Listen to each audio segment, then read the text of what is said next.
waiting, I think. Right, and we're live, guys. Good evening. Evening. Good evening, young Joe. How is everyone? Good. Right, tonight we got one person watching already. Welcome over there. Tonight's one could be quite controversial, really. I have no idea why my TV just won't turn itself off and then back on again. Nah, it probably just needs an update.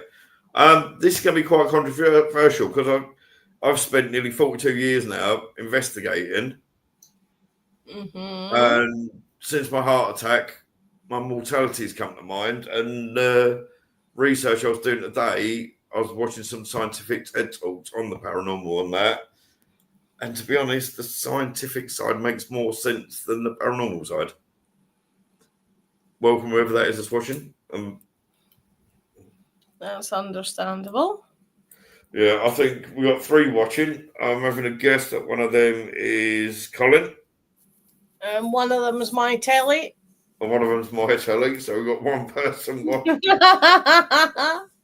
Oh dear. Oopsie. And Bella's walked off into the other room because Ian's not here. Oh. Yeah, she's disappeared into the other room. Oh, well, I would have been in earlier, but I had a dog on my tour. And the dog insisted on going and saying hello to every other dog we passed. Oh. So they still got the edited version, but it took almost as long as the full version. Oh. But hey ho, stuff I'm pretty lucky with Bella like that.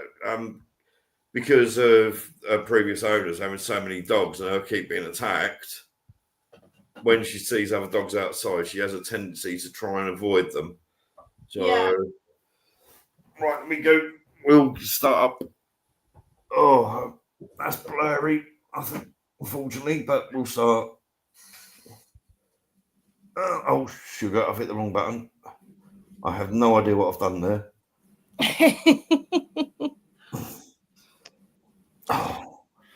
Oh, flipping phone. Oh, it is seriously warm in here tonight. I can't concentrate.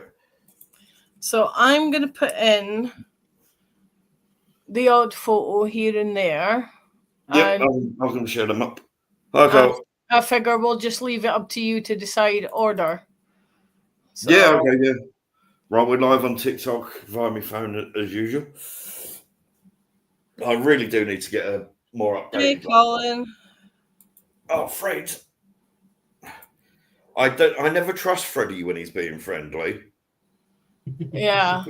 So he's generally quite a violent cat, aren't you? Yeah. Who wants to start this one then? So if we can get some people watching, this is gonna be quite controversial, I guess.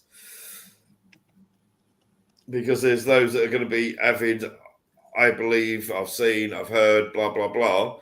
And there's those that are gonna be, well, we've got proof that there is nothing there. So who cares to start this one? Who says that there's proof that there's nothing there? The scientists? I mean, really, I've experienced so much stuff in the paranormal world that if somebody tells me I didn't experience that, I'm going to laugh at them. You know, getting touched, having little kid ghosts come up and hold my hand. You know, there's so many things that I've experienced. Walking down a hallway and having somebody just appear right in front of me. Yeah. And then disappear again. I will quickly say that I was regretting eating the egg mayo sandwiches, but the cat has just made me start feeling sick. So I might have to put him out in a minute, guys. But yeah, no, I fully agree with you, Joe. I've had it's like 5-6 years ago, was it doing Pottsford Gibbet?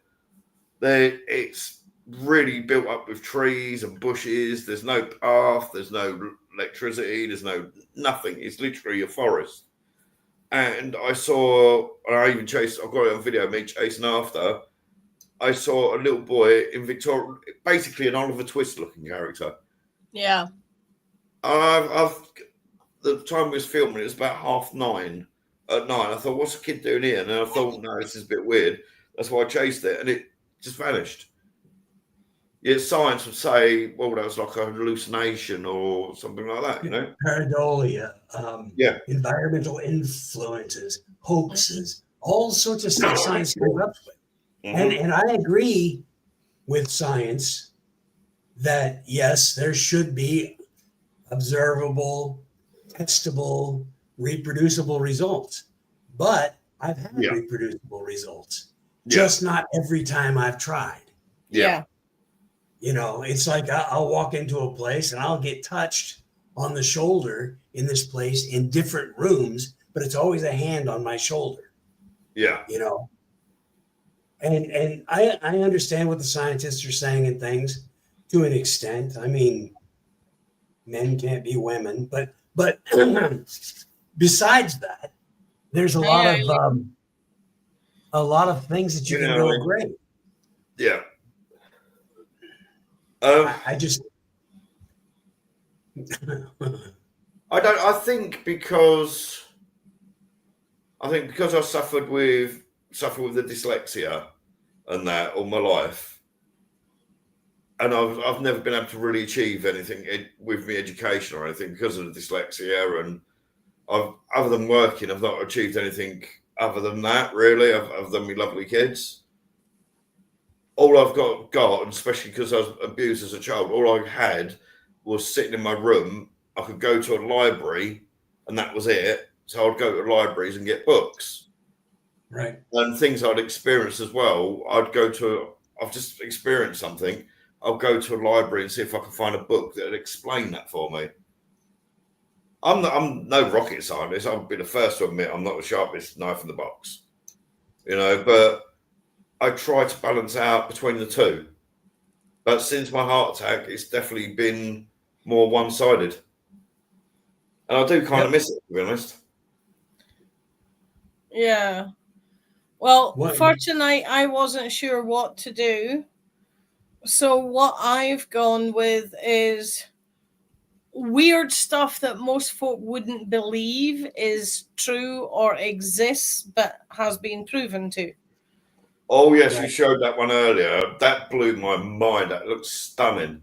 Yeah, there's lots of I downloaded lots of images for different stories, and I'm just throwing them in as we go along. And as I say, I presume Joe will be throwing in images for some of his stuff, so you can just take your pick what we're doing. Yeah. So who wants to start this one then, guys? Well, we'll have Joe start this week. Here's one of the things that gets me, and I've run across this so many times, where I'll be speaking with somebody of a scientific bent, and at a haunted location, there's been things happening, and this person is like, no, that's just pareidolia. There's absolutely nothing. So they are dead set against anything happening. And then when they come through to explain something, they leave out big bits of what it is that happened. Yeah. So it's like you'll say, okay, this is going on, and they'll say, well, that's caused by the heat from the light bulb. Yeah. Just as something I'm throwing out there, the heat by the light bulb. Yeah. Well, the light bulb was only on for 15 seconds. How much heat could it build up? And it's been off now for a minute. So how much heat could have been built? Well, they forget all the other things and just bring in the part that fits their idea of what's going on.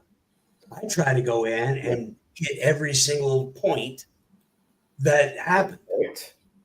So it's kind of funny. Like I said, I'm not anti-science, of course. There's too much stuff going on. But if it weren't for science, we wouldn't be able to communicate, you know. Exactly correct. So. Yeah. So, but the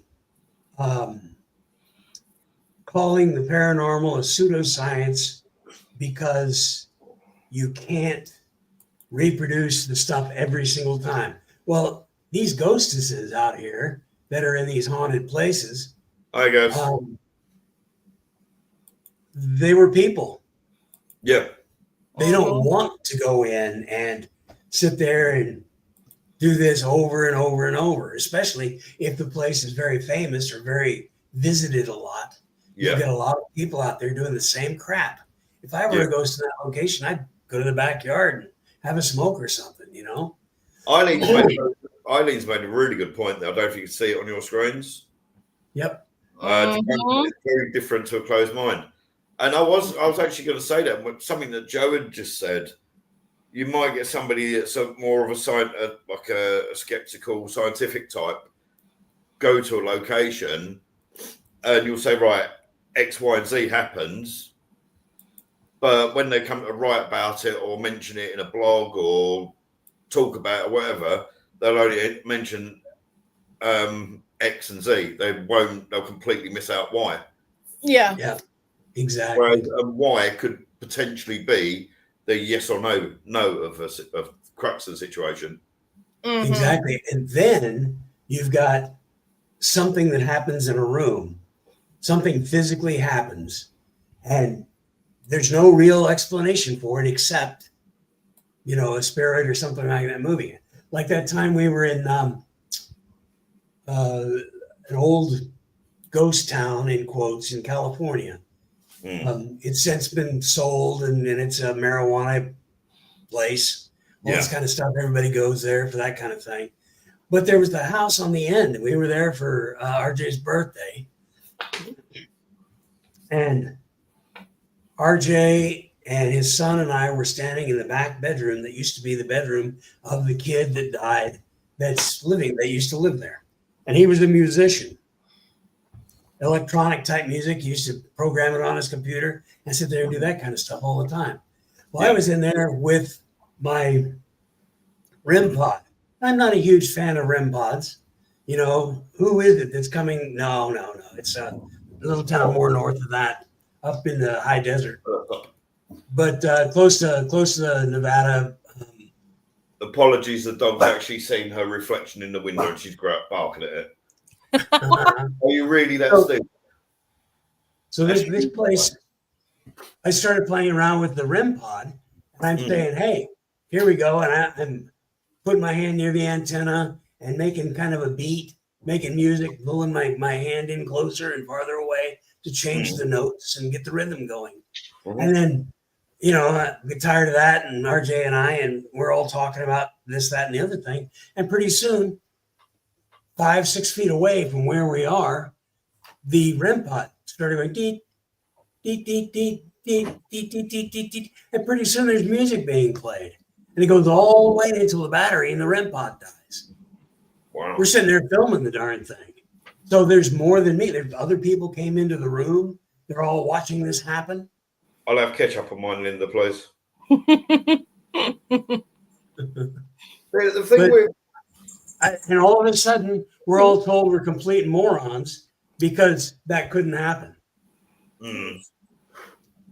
Well, we've got it on video. We've got a lot of people watching it. We've all got the personal experience with it. So where is this? We're all idiots. Yeah, that can't happen bit. Yeah. That's just 100% closed-minded. The thing that I found with REM pods is as soon as a REM pod goes off, not everybody, I will admit, not everybody, but the vast majority, as soon as a REM pod goes off, automatically say it's a spirit touched it. Right. Exactly. I understand where you're coming from. Like I said, I'm not a huge fan. Yeah, a temperature fluctuation within a room can set it off. But they don't make music for 15 minutes. No. So that's the part you were leaving that part out. That's what I'm always on people about. You say, well, a REM pod does temperature fluctuations and announces that, and people say a ghost does it, but you left out the part where it was making music. Yeah. So exactly that kind of thing. So the bits that I love from similar people is like they'll come on one of my tours and it'd be like, I don't believe in all this stuff. I'm like, well, it's not my job to try and persuade you either way. You believe what you believe, but thank you for coming on the tour.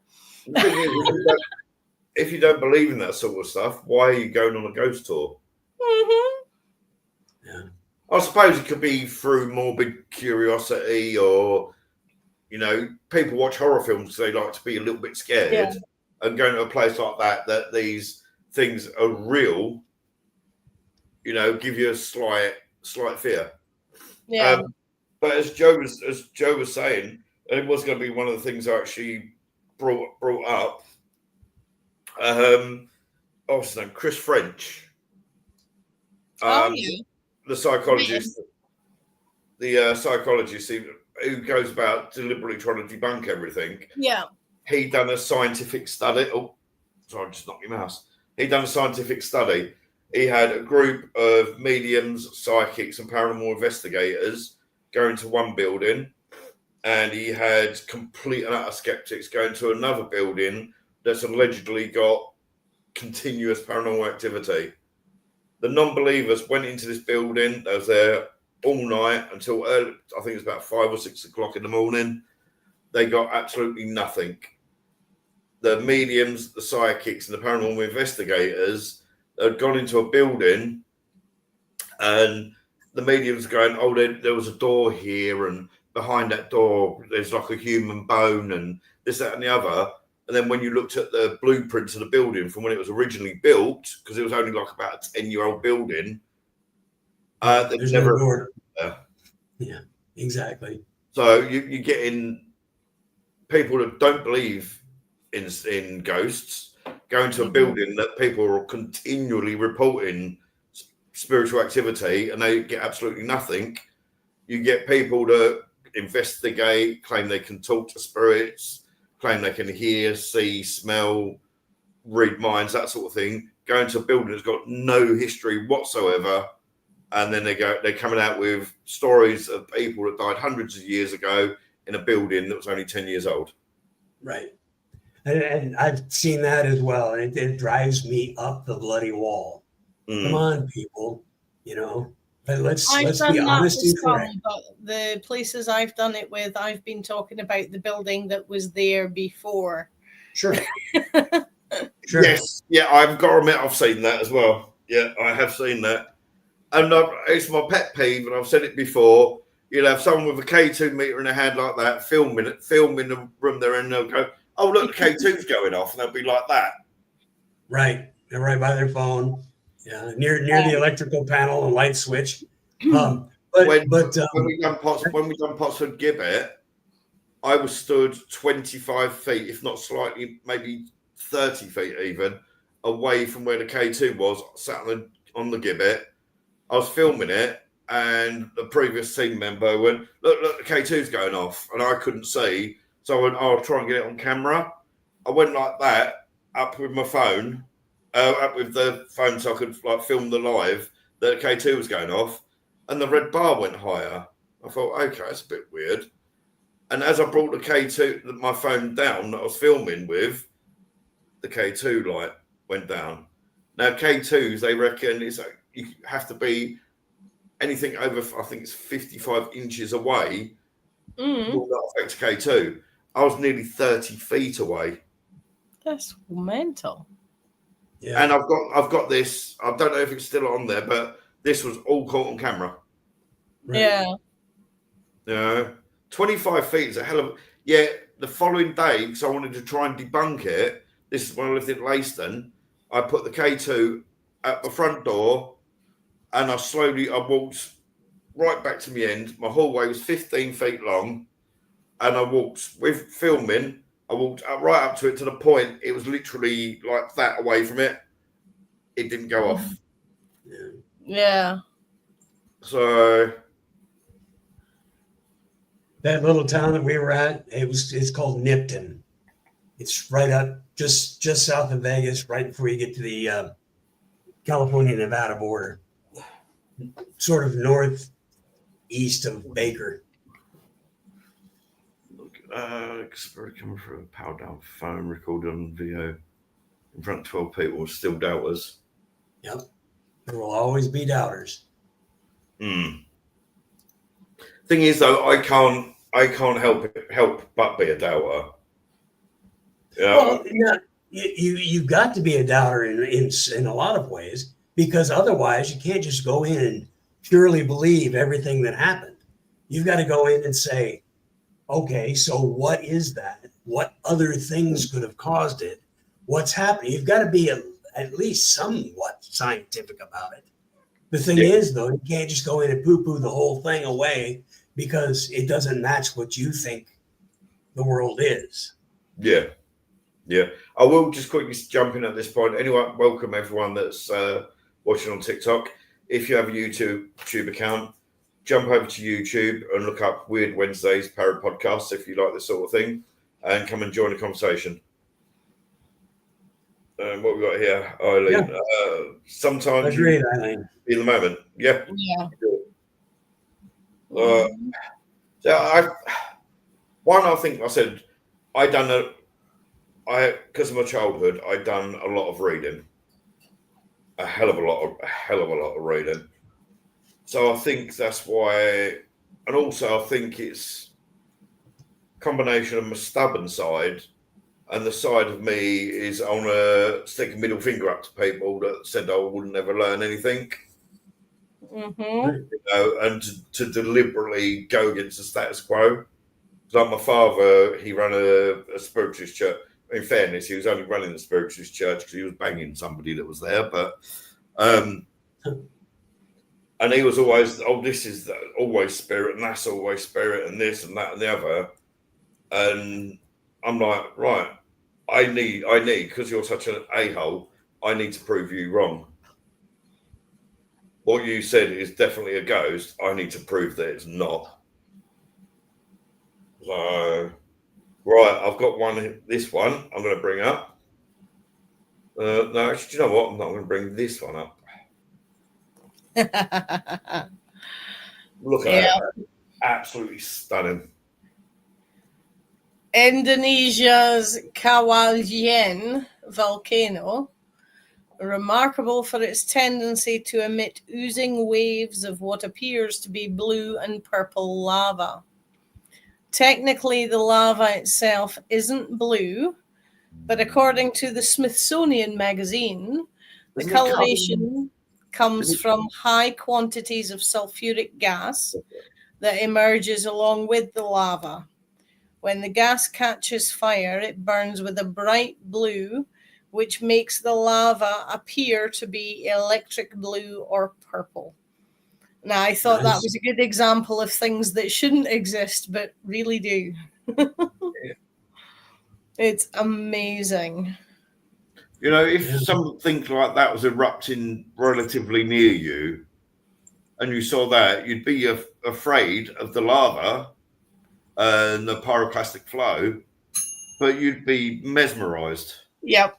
You know, I've seen things. I think I mentioned to you in chat earlier. I've seen things about this.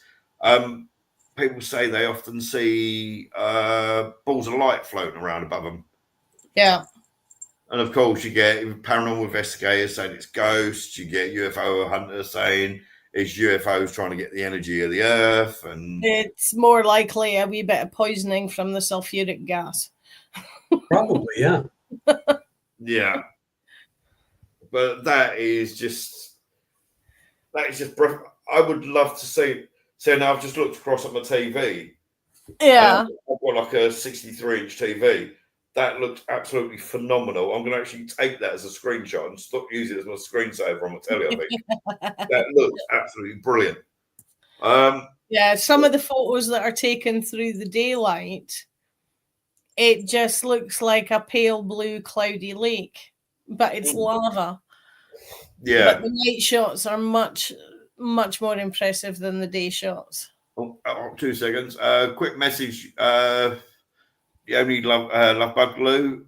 We're over on YouTube at Weird Wednesday Para Podcast, sweetheart. If you want to come over and join us there. So it's another friend of mine that's a paranormal investigator. I've known about 9 years. She's actually watching on TikTok.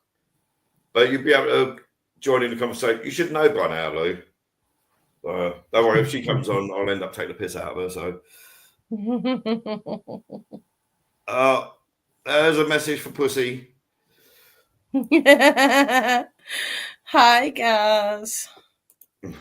Yeah, she's feeling a bit happier today. Some of the swelling's gone down, but it's still. It does look that. Yeah, it's still quite puffy, though, isn't it?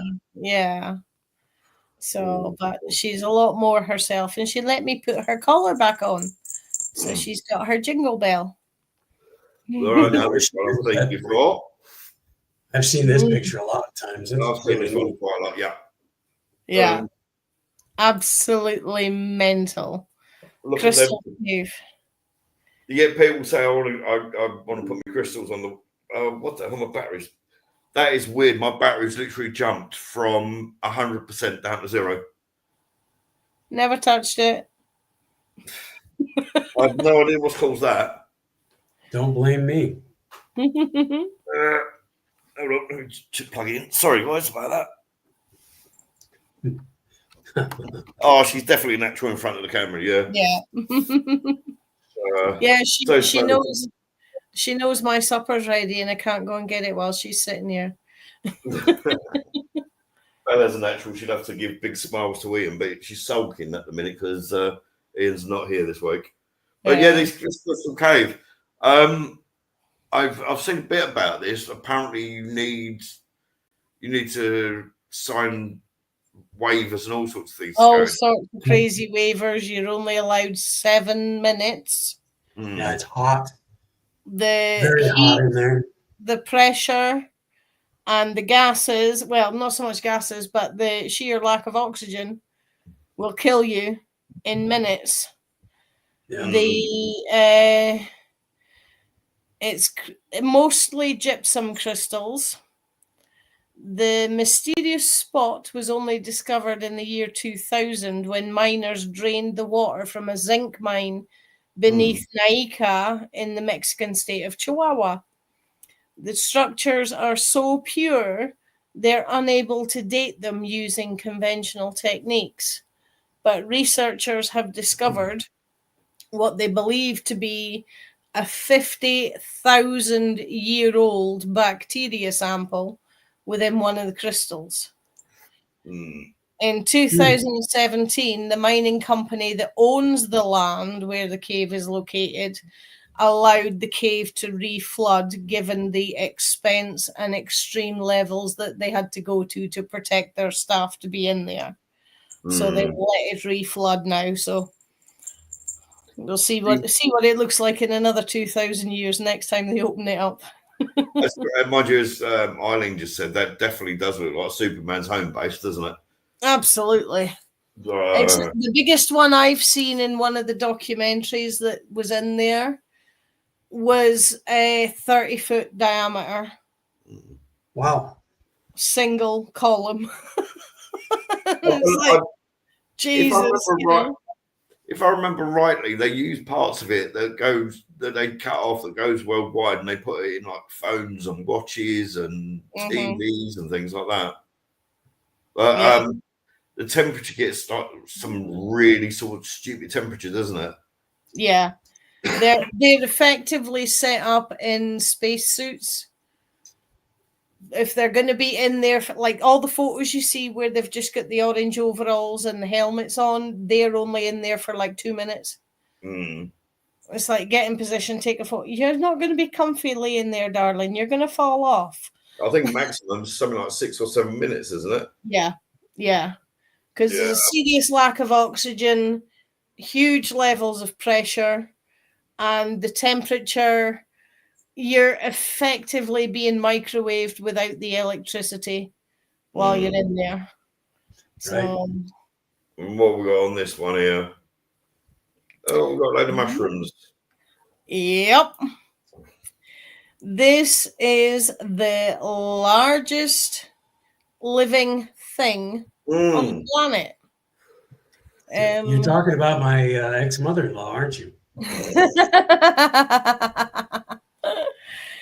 The largest living organism on the planet by acreage. The Pando. Like 3,000 square miles. 2,385 acres of Oregon. That's insane. It's And nicknamed all the humongous fungus. It's all just one plant as well, isn't it? Yeah, they've taken DNA samples all over the national park that it's in to test, and it's all come back. It is all one organism. I believe somewhere I think it's somewhere like Bulgaria or something, it's similar with trees. It's literally a whole forest and it stems from one root. The bit that I liked about this one, it's mushies, but they reckon this mushy has probably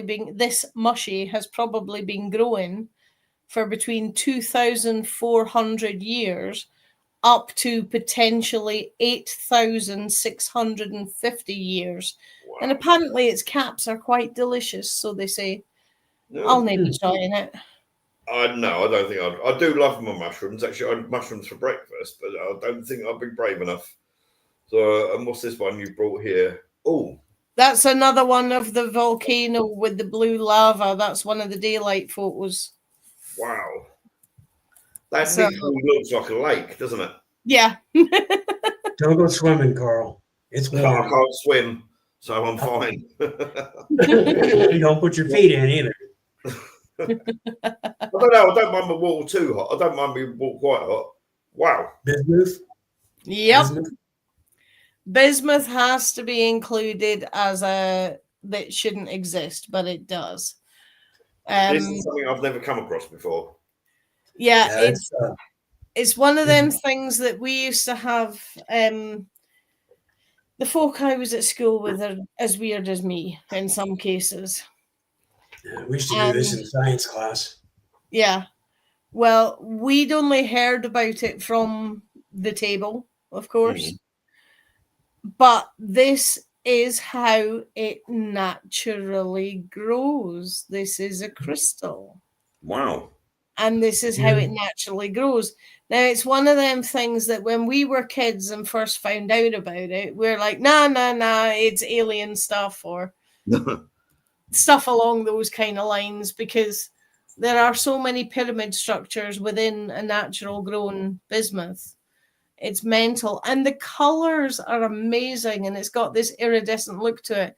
And there's so many folk in my more recent life. It's like, no, that's not a crystal. That's metal. It's like, well, it does have some amounts of metal in it, but it is a natural crystal. Yeah. But, weird, isn't it? Just take it sitting there. It's warm in its little heater thing. And you add something to spark it. A screw or whatever, just put it in there, and pretty soon, seconds, you can pull it out, and there's your crystals. Really, really cool stuff. And this is one that Linda shown those. It made me remember this one. Yeah. I think it's Vicuna, I think it's called. There are other images out there, and it looks more vivid, but sadly, they've been doctored to make them look more vivid. But that is the natural cliff face. That's just. But I've actually seen proponents of Noah's flood saying, well, that cliff alone proves that Noah's flood was real by pushing all the different sediments on top of each other. Sorry. Yeah. Yeah, it's in Mauritania, and that's where they say Atlantis was. It was in Mauritania. That's one of the places, yeah. Yeah. I think it looks stunning. It really does. Yeah. For some reason, it's there. It's moved. There we go. We can get rid of it. Some of the things that I found. One of the TED. I'm gonna need my glasses for this, unfortunately. I don't know where I put them though. Oh no, the dog's knocked them. Right. This is from a TED talk that I watched about the paranormal science. Right. This TED talk is quite old. It's from about 10 or 12 years ago. A woman called Carrie Poppy Sat in her guest house with just her and a dog, no one else around whatsoever. And she started getting the sense that she was being watched and began to hear whispering. She rang her friend who was into all the paranormal stuff and all that. And her friend suggested saging the house, told her what house to do it, what to do, and sort of everything, but nothing changed. She was getting the symptoms of pressure in her chest, hearing things, and a real sense of dread. So just to be careful, she phoned the gas company up. They had somebody come out that night, and they said, if you hadn't have called us, you would have actually been dead within a couple of days, because the amount of carbon monoxide that was leaking is what was causing you to do that. Because symptoms of carbon monoxide poisoning are pressure in the chest, auditory hallucinations, and an unfounded sense of dread. Yeah. During that TED talk, she was saying 37% of Americans believe in haunted houses. She went on to be a paranormal investigator, and she's done over 70 investigations. She even goes to fringe groups undercover, because you often get groups that do multiple people meet up. I will go to a haunted location. She's attended 15 exorcisms, and of the 70 plus investigations she's done, checking on bogus healers, haunted houses, going to exorcisms, they've had 100%. They've been 100% proven to all have fully explainable rationalizations. Ah. A lot of times, working with exorcists and things like that, doing the investigations myself, a lot of times I find that it's a, how do you say it? A psychological thing. You go through the motions, you do this stuff, you get rid of whatever it is that's in the house or in the person, et cetera, and everybody feels much better after that. It all depends on who you talk to and what's going on. Just like a lot of paranormal investigations, that's psychological to the people that live in the house. You come in, you sage the place, you find out what it is, you get rid of whatever it is in there, whether it be a spirit or not, if that's what they want to have happen. You do that, and then there you go. It's a lot of it is psychological. Yeah. But not all of them. It's like way I look at it. If somebody's got a slight interest in that sort of thing, they've watched a few horror films and they like to be spooked out, and they hear that there's a ghost hunt team near them, and it might be quite spooky and all that. They're already pre-programming themselves to be afraid. Yeah. Right? And if you're pre-programming yourself to be afraid, are you going to instinctively have paranormal experiences that aren't paranormal, but because you're fearful, your brain interprets them as exactly. Yeah. I didn't mean to get rid of psychological problems. I meant that it's psychological a lot of times because everybody's expecting there to be an evil demon or something taking over. And when you don't find anything, I've been on these things and I haven't felt anything, haven't seen anything. There was absolutely nothing there that I could figure out. But after the priest goes through and does his thing, everybody feels better. So because they feel that that's going to do the job.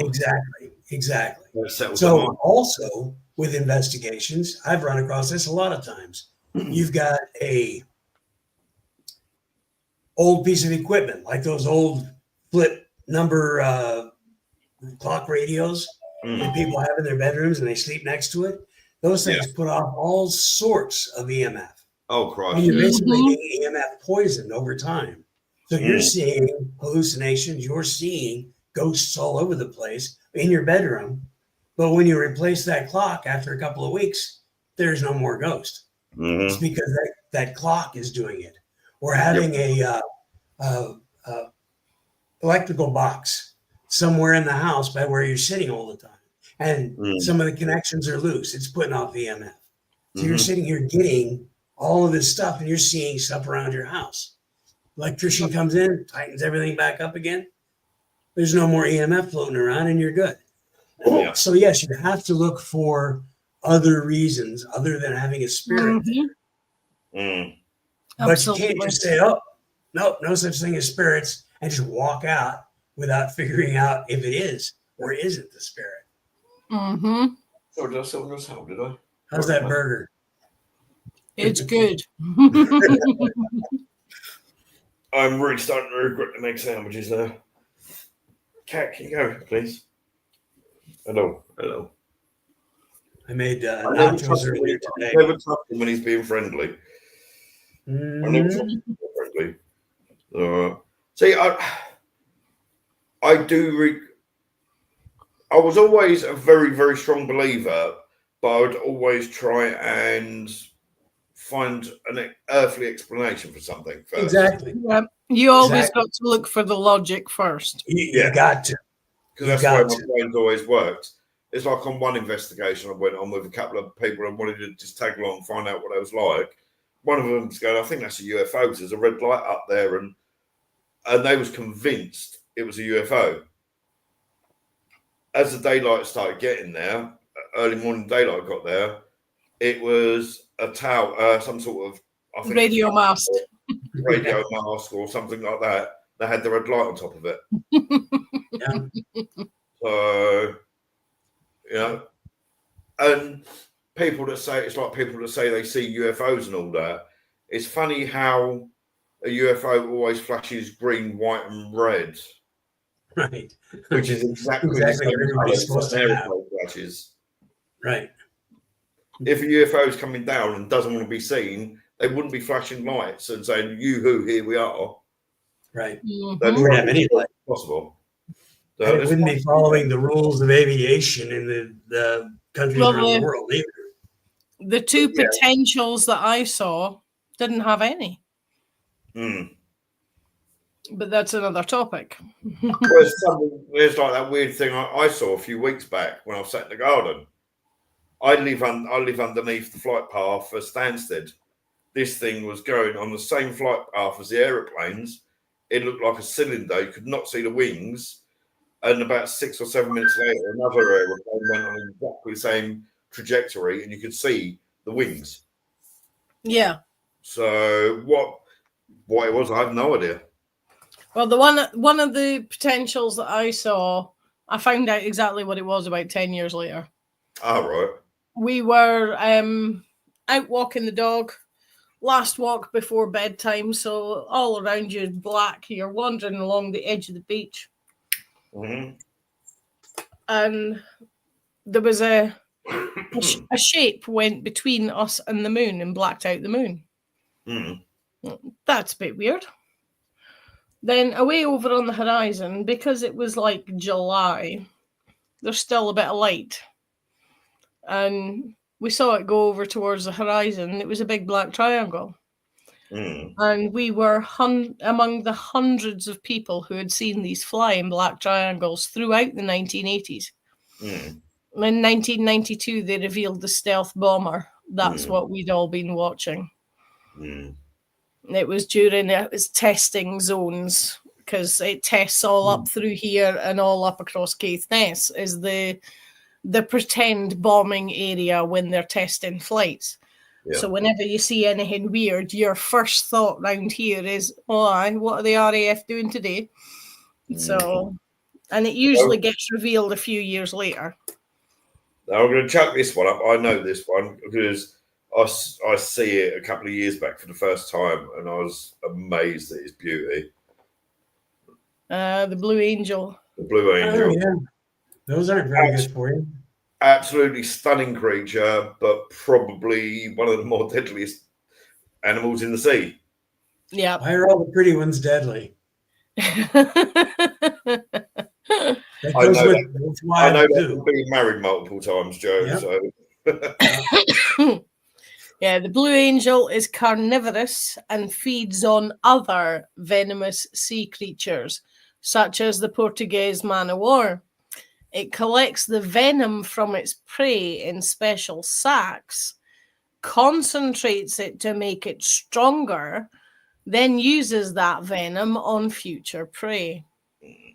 Because So- inherently, the blue angel itself isn't actually poisonous, is it? No, it's just because it can poison store from the what it poison eats. from its victims. But it just shows you how amazing. Sorry, Kat. Did I get in your way? Did I, Kat? It just shows you how amazing nature can be. Yeah.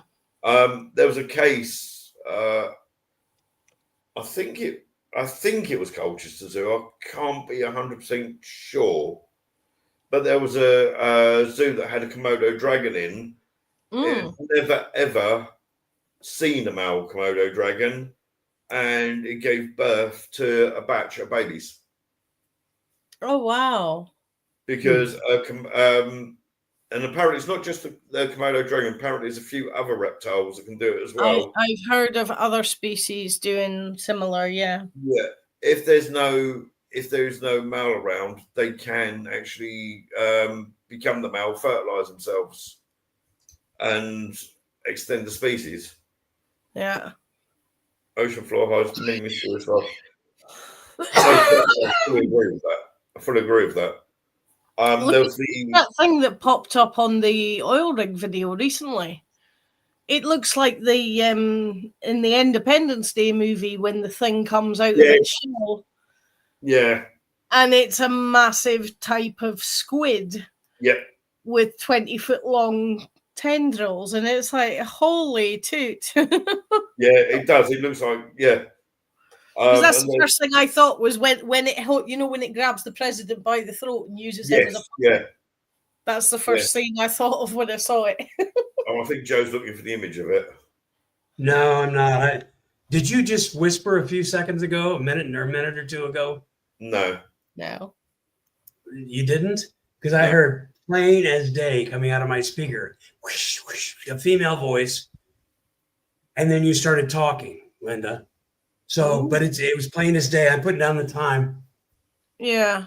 Yeah, if you let me know when afterwards, I'll go back, and if I can hear it via the laptop, I'll snip it out and I'll send it over. It was just plain as day, a female whispering. Cool. And it was louder than Linda's voice. So I don't know. So you were talking, you started talking, and you weren't as loud as what that whisper was. Jeez. Very cool though. Yeah, Eileen, I'm pretty sure it's not just the heat from the platforms. It's probably what they're actually doing as well. Yeah, my dad worked oil platforms. I don't think I'd ever seen this species before as well. It's something new, weren't it? It's something entirely new. It's the same as the I can't remember if it's a Dumbo squid or a Dumbo octopus. That wasn't seen until a few years ago as well. And it literally does look like Walt Disney's Dumbo. Oh. It's like Dumbo's head, but instead of one trunk, he's got a few trunks. Oh, bless her. Just to let people know that if on TikTok, I'm able to stream via my phone aimed at my TV because my processor isn't strong enough to get the TikTok thing working. But if you want to come and join in on a conversation, go over to YouTube, and we are on Weird Wednesday Para Podcast. So come and join the fun. We've dropped down to 5 people watching, unfortunately. This is the one that's been sat here for a minute. It's been intriguing me, but I can't hold off any longer. I think I know what it is. It's man-made, is this one. It's called aerogel. It's 99% air. Mix chemicals in a fluid. Then, once the chemicals have bonded, remove the fluid. And it's a fantastic insulator. They tested it by putting it between a flower and a flame from a Bunsen burner, and the flower didn't get damaged. And because it's 99.98% air, it's extremely light.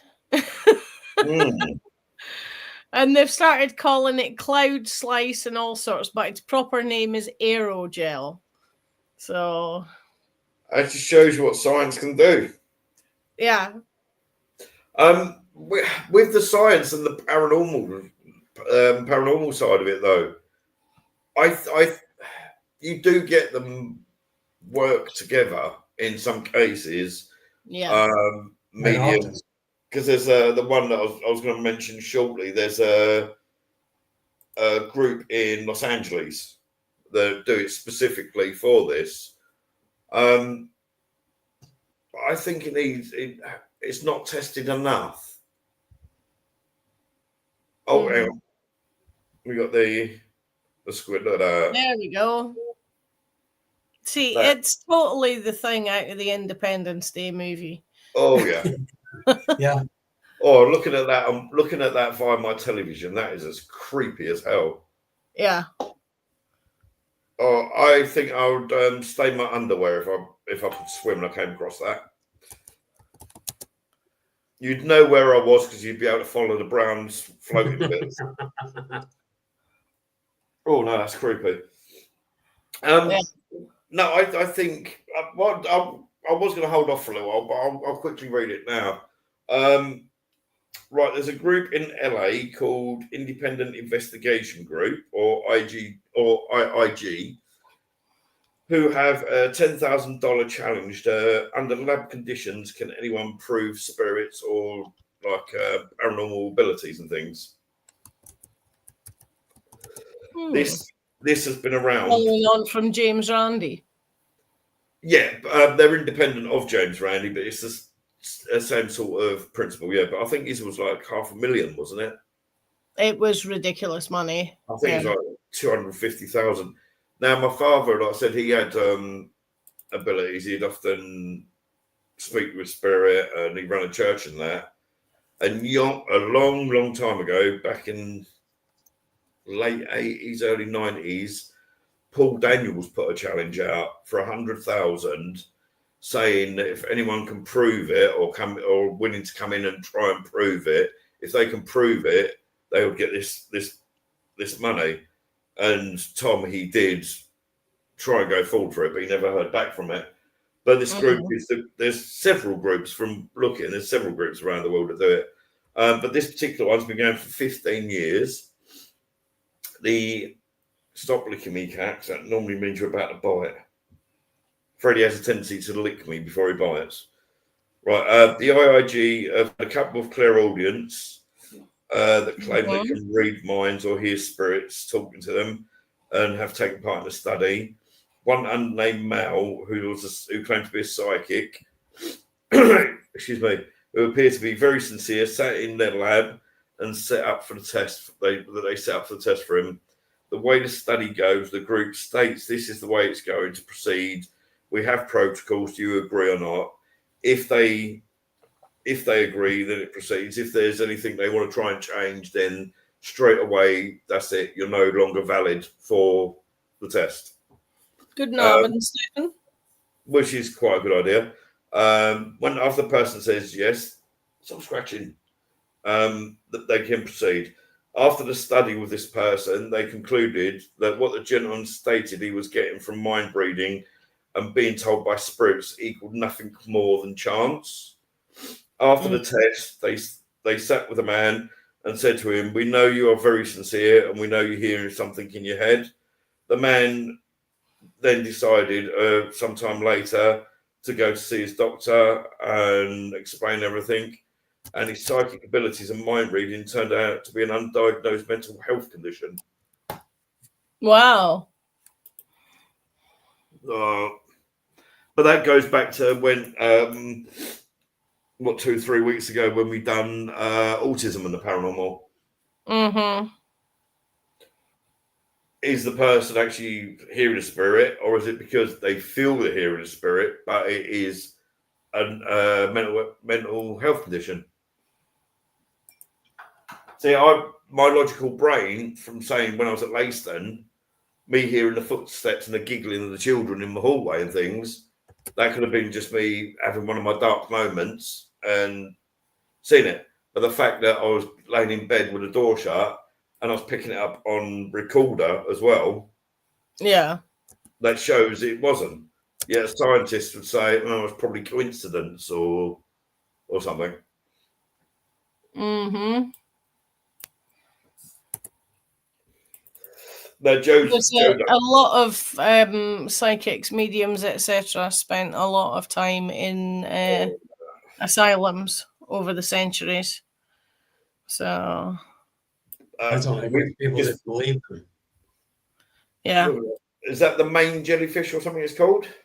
Yes, the lion's mane jellyfish. That's a particularly large example. What's made me put that one up is recently, during the hot spell, our beaches up here were covered in lion's mane jellyfish. The biggest one I saw a photo of was 3 meters wide on the beach. Wow. Was that big, horrible, scary looking things. I'm not sure if they sting, but I figure if it looks like that, it does. Yeah. But yeah, while it's been as hot as it has for as long as it has, we've had a lot more of these than we usually get. Mm. Normally, they're only like dinner plate size, maybe 2 foot across. Oh. But we've been getting like 2 meters, 3 meters wide, washing up on the beaches around here, which is why I haven't been swimming this year. So, because it's like, I ain't getting in the water with that thing. if that thing stings, I know I'm diabetic, but I don't think I've even got a bladder big enough to deal with that sting. Yeah. It's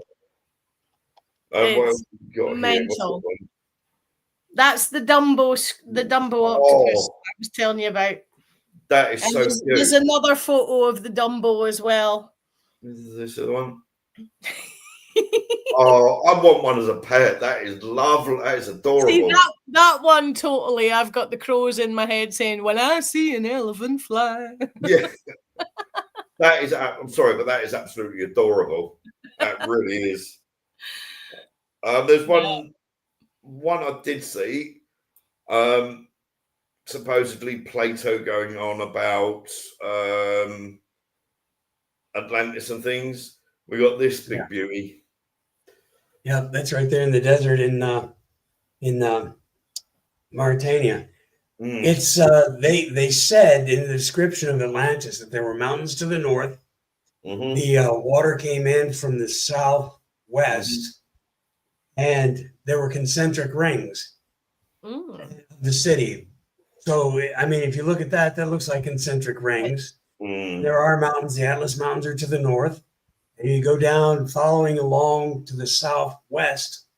If you're looking at it on a map, you'll see that what looks to be an old waterway, a wadi or something like that, that could have been several thousand years ago, could have been water coming in and filling this whole area in. Yeah, it's known as the Eye of the Sahara. Right, rock art structure. Yeah. You know, my computer's too slow to get other images, but I've seen other images from higher up, and it does look breathtaking. Big cat. Now I'm bringing up a picture here. Just a second. Yeah, I've seen it on Ancient Aliens, and we all know Giorgio wouldn't lie. Or nor would Eric, but it's like, oh yeah, that's the base of that was Atlantis, and I've heard so many different interpretations of it. There has been several people go out there and study it. Now, science kind of has an explanation. I can't remember what it is, and my computer's too slow to get up the scientific explanation. But there is, like I said, the aspect that people think it's a lost city of Atlantis, or it's some sort of portal into Middle Earth and things. Well, it's outside the gates of Hercules, which is a Strait of Gibraltar there. So you have to go around and down to get to it. So outside the gates, it fits a lot of the description. Here, I've got the picture. Let me bring it into the. Yep. Wow, look at that. Here you go. That is absolutely stunning. It'd be a great spot for a barbecue. Oh, yeah. You're trying to get your burgers done quick there, Linda. I what I was looking for, yeah. Gateway to Hell in Turkmenistan. They don't know why it keeps burning.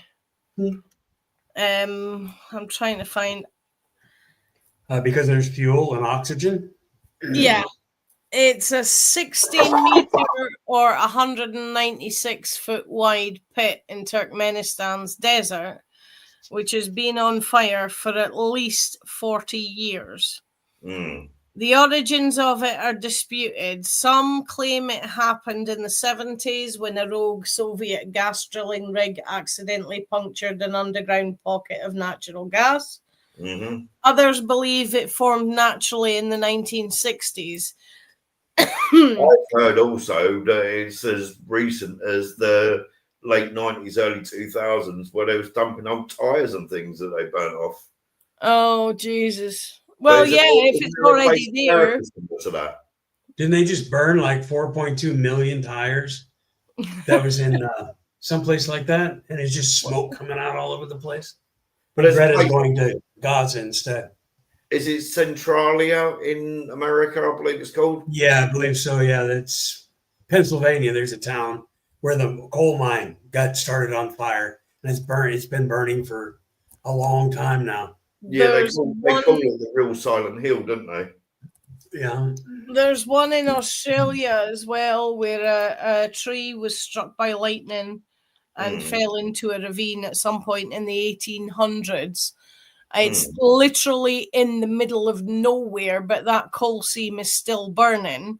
And they've had to create a massive exclusion zone because they don't know how much of the natural rock has been undermined by the fire. Yeah. This Centralia, Pennsylvania, has been burning since 1962. Yeah. Wow. Didn't that start off as a tire fire or something, wasn't it? No, I don't think so. Let me see what it says here. As part of the Northeast Pennsylvania, population declined from 1,000 in 1980 to 5 residents in 2020 because of a coal mine fire. Okay. It's been burning beneath the borough since 1962. So yeah, a town that's only got 5 people in it. That's my kind of place. I'd love that. Oh, fewer than that would be great. Oh, that would be amazing. All right, as long as you don't have an argument with them, then you're kind of screwed. Yeah, but then you can just move your house further out into the middle of nowhere, couldn't you? Yeah. It's like Dunwich. It was once one of the most important ports in the whole of England. And then obviously most of it got swept under the sea. There's literally only 50 people that live there now. Yeah. Yeah. So, what was it? Is that one? Oh, there's a message I've already brought up. Right, and we'll go back to this one that Joe's brought up. The Eye of the Sahara. Yeah. Mm-hmm. I can understand why people say it could be Atlantis. Because you got the hills there that it says there that it says. But also, if you look at the hill to the left of it, there's another little circle. Yeah. Oh, I'd never noticed that one. That could be, who knows what that is. Yeah. But the thing is, with this is, Atlantis was supposedly around 12,000 years ago or more. So in the course of 12,000 years, think of what's happened to that spot. It was probably green and lush at one point, and now it's all sand. It's changed a lot. So who knows?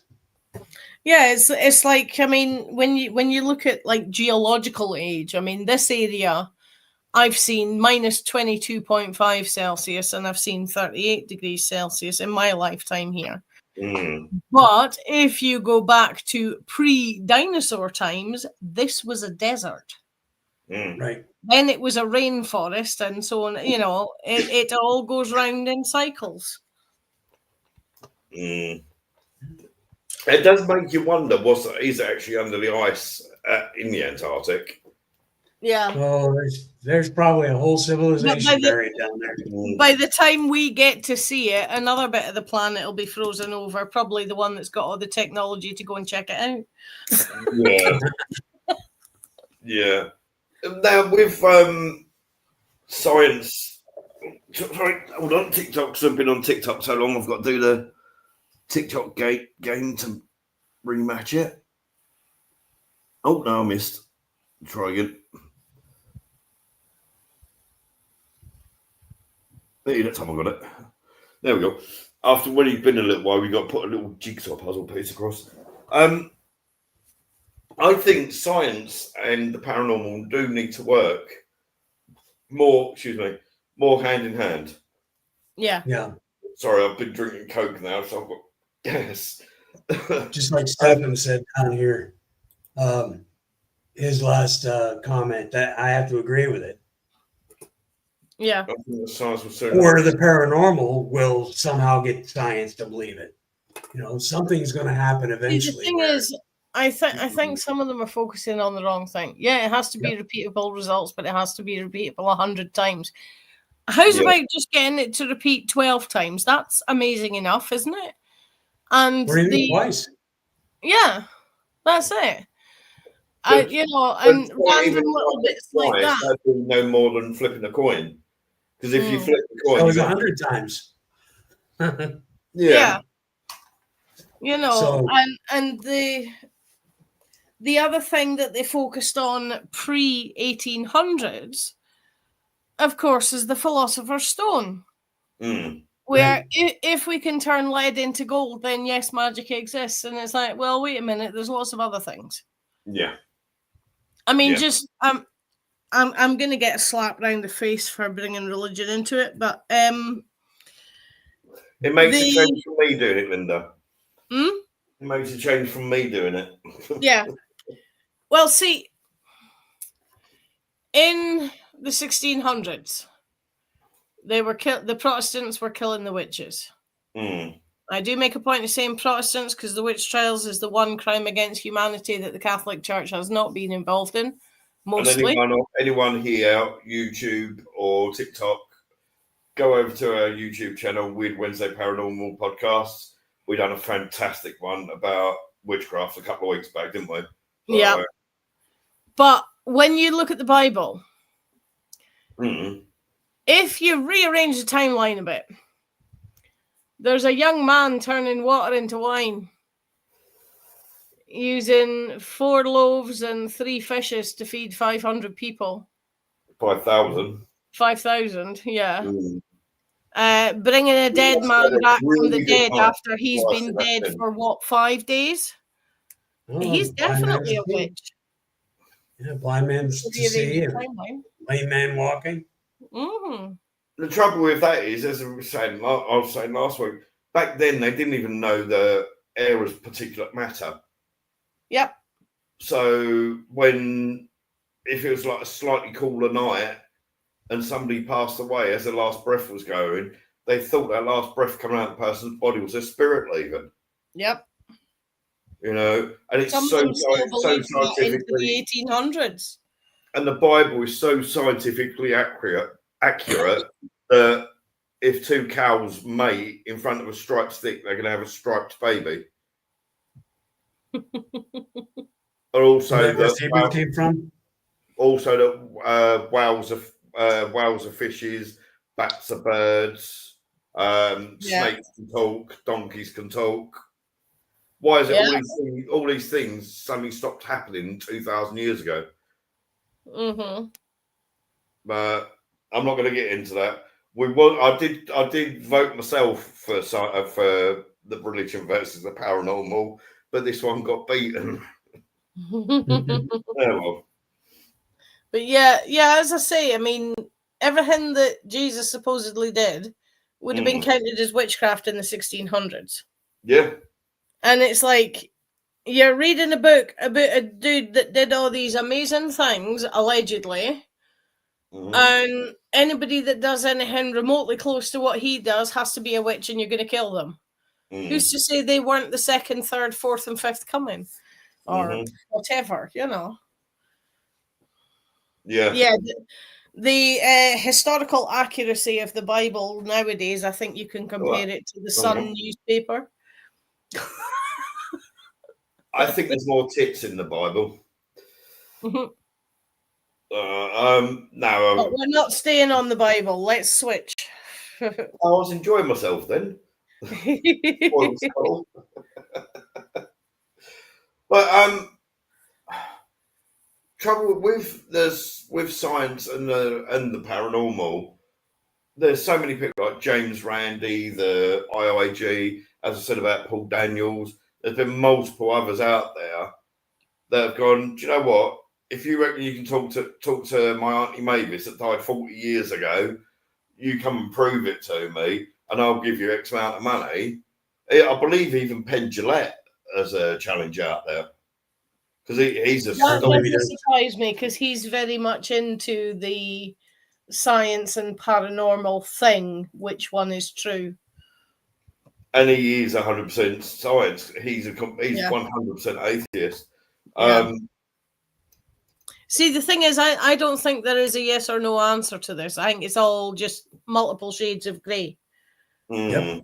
I think everything that is like, wow, that's amazing, is a little bit of both science and paranormal. Because paranormal literally is just something slightly different to the normal.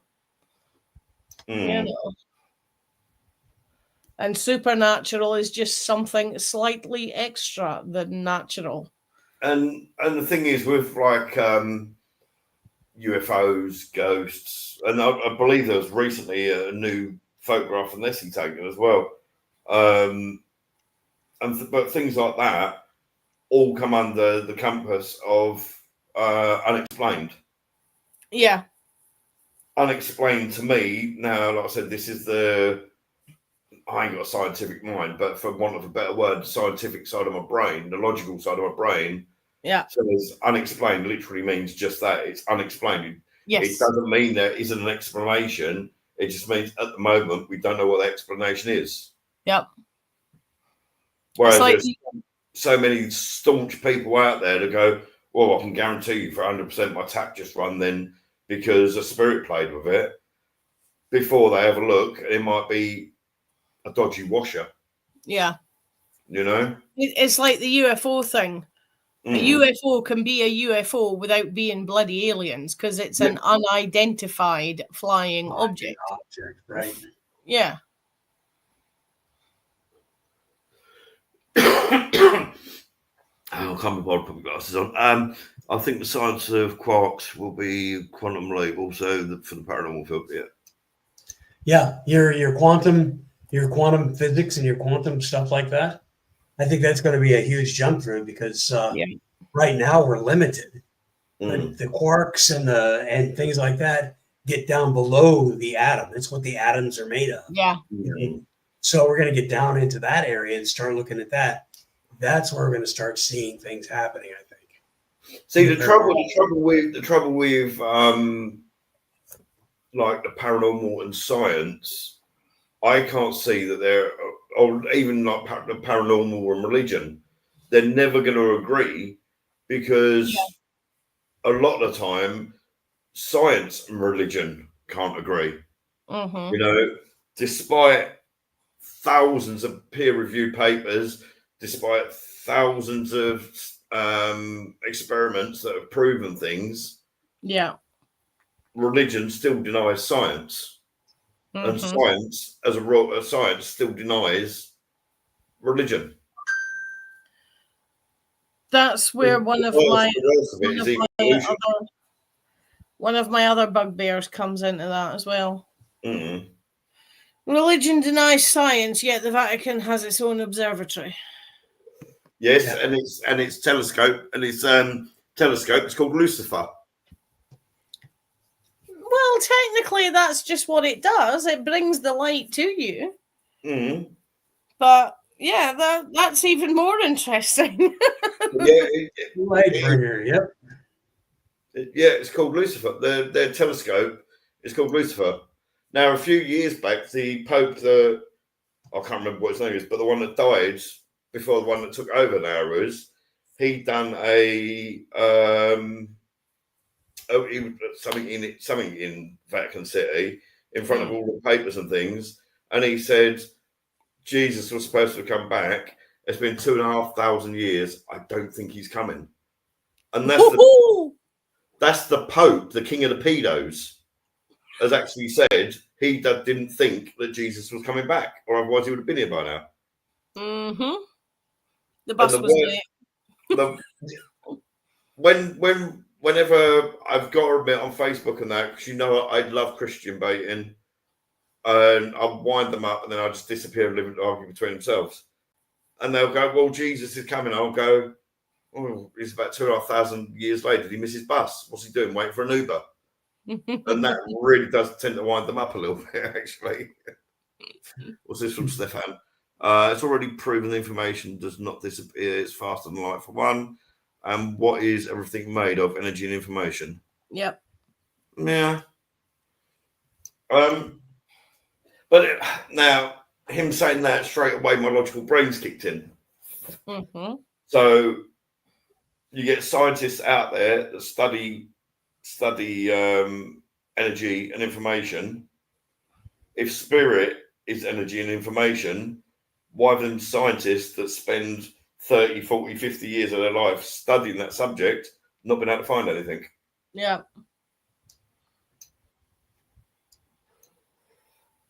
I think a lot of it,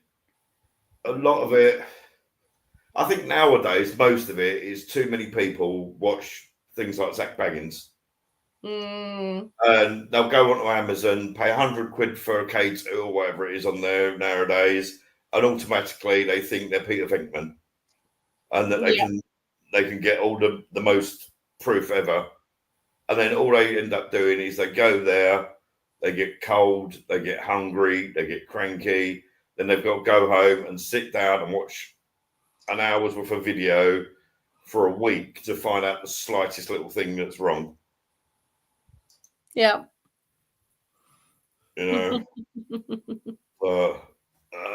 Frustrating. After putting in so many years of doing this stuff, and have stuff like that happen where you've got newbies go in, come out, and they start talking about being professionals after going on one investigation or two investigations, and they're poo-pooing everything that you've ever done because they know better. That's just say, oh man, shake your head and go, okay. But that's why, principally, I had the team, me and the previous person. I got one day, was meant to go on an investigation. I had an appointment for my heart to get the thing go up, the camera go up and all that. Never heard from him again. And when I tried to speak to him, he'd blocked me. And as far as I know, he's got another team. And the few years he'd been with me, he used what I'd learned over all the years. So Stefan's gone first. For a scientist, the hardest thing to say is I was wrong. Well, I'm afraid I must say I completely 100% disagree with Stefan there. Because the whole point and that includes every scientist, including GPs, is it? But I've got to disagree with him there, because the whole point of science, you'll have a hypothesis, you'll test it out, you'll find the result, you'll go, right, I think this is going to happen. You test it out, it happens. You write a peer-reviewed paper, then X amount of other scientists do exactly the same experiment as you to find out if you got the same result. If they don't get the same result, a scientist goes, oh, I was wrong somewhere then. So I do disagree with Stefan there. Apologies. In some, yeah. And then there's the specifically thinking of medications and Medicaid and stuff. There's also we're going to invent this medication to fix that. It doesn't fix that, but it does help this, that, and that. Yeah, it's like I said a few weeks ago. Whatever you're doing the research, you are going to find some answers, but maybe not the one you're looking for. Yeah. But you saying that, it's like I said the other week, with the antidepressants, for instance, you read the side effect of any antidepressant. One of the side effects is it may cause depression. Yeah. I've had that with some of the migraine meds they've offered me. Side effects may include, and it reels off all my migraine symptoms. And I'm like, I'm no bloody taking that. Stefan said, we thought the Earth is the center of the universe until Copernicus came along. But then the church was wrong in those cases with Galileo and Copernicus and all these other people. The church was wrong, not the scientists. It was the church. Because Galileo is a perfect example of that. A perfect example is the church said the sun and moon were exactly the same size, and they were under a crystalline dome which covered the Earth, and the Earth stood on pillars. Right. Well, we've more than proven that. I've even seen, I know it's going off on a tangent slightly. There was an old advert, I think, for Heineken beer quite a few years ago, and the rocket goes off. An advert comes up, you should have had Heineken or whatever. But it comes up and it hits a glass dome. I've actually seen Christians using that advert and clipping it as proof that we live under a dome. I'll see if I can find it. They actually sent it up and gone, you don't believe that God created the sun and the moon and put it under a crystalline dome? Here's proof. A rocket hits the dome and then falls back to Earth. And I'm like, are you really? I'll try not to swear, but I'm using scientific methods. If it was all in a dome, what's to stop the oxygen and breathable air from down here rising up and filling the dome? Therefore, there is no vacuum. Therefore, their methods of motion would be a lot stronger, the same as they are to break the atmosphere, and they may well break the crystal dome. Was it Heineken or Hennessy? I really can't remember. All I can remember is the advert. It might have even been a Duracell advert. I really don't. I just remember the advert from when I was younger. I really can't remember, but I just clearly remember it's like a green rocket going up and hitting this invisible dome. But they literally use that as proof that we're under a crystalline dome. That we've got a firmament around the Earth. And that's, Well, see, when I was little, I always interpreted the word firmament, as in regards to Bible stuff, as the earth is the firmament. That's the way I always interpreted it as a kid. Can't say I've ever looked at it as an adult, but... Well, I've been watching too many apologetics lately. Because it makes too much... I don't want it to, but the apologetics and the atheism side just makes more and more sense to me on a daily basis, and that kind of upsets me a little bit, to be honest. On the point of similar things, I've got the meme that keeps popping up on my Facebook about flat earthers. Oh, what is one all around the world? No. If the earth was flat, the cats would have pushed everything off of it. Yeah, but which I do have to agree with. So the trouble is I suppose we could have actually really lumped religion, science, and paranormal. And yes, Linda has informed me that the word paranormal on the picture on the thumbnail was wrong, but that's not me. That's ChatGPT that done the spelling. I'm dyslexic, but clearly ChatGPT is more dyslexic than I am. It's Norma, and she's super paranormal. What's that joke Jimmy Carr says? Paranormal's a Latin word. Para meaning you're not, and then normal. The trouble is with this topic, I think we should have really grouped science, paranormal, and religion in as one. Because, in fairness, all three of them are back to... Oh, yeah, we have. Surely, if you did that, you'd have to subtitle the show as Pub Riot.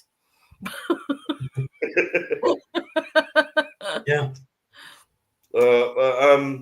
Because there's so many, especially creationists, that claim, and in fairness, there's those that read the Quran as well, that claim that the Bible and the Quran are 100% scientific. Well, you just read either one of them, and in less than an hour's time, you find a bunch of reasons why it's not.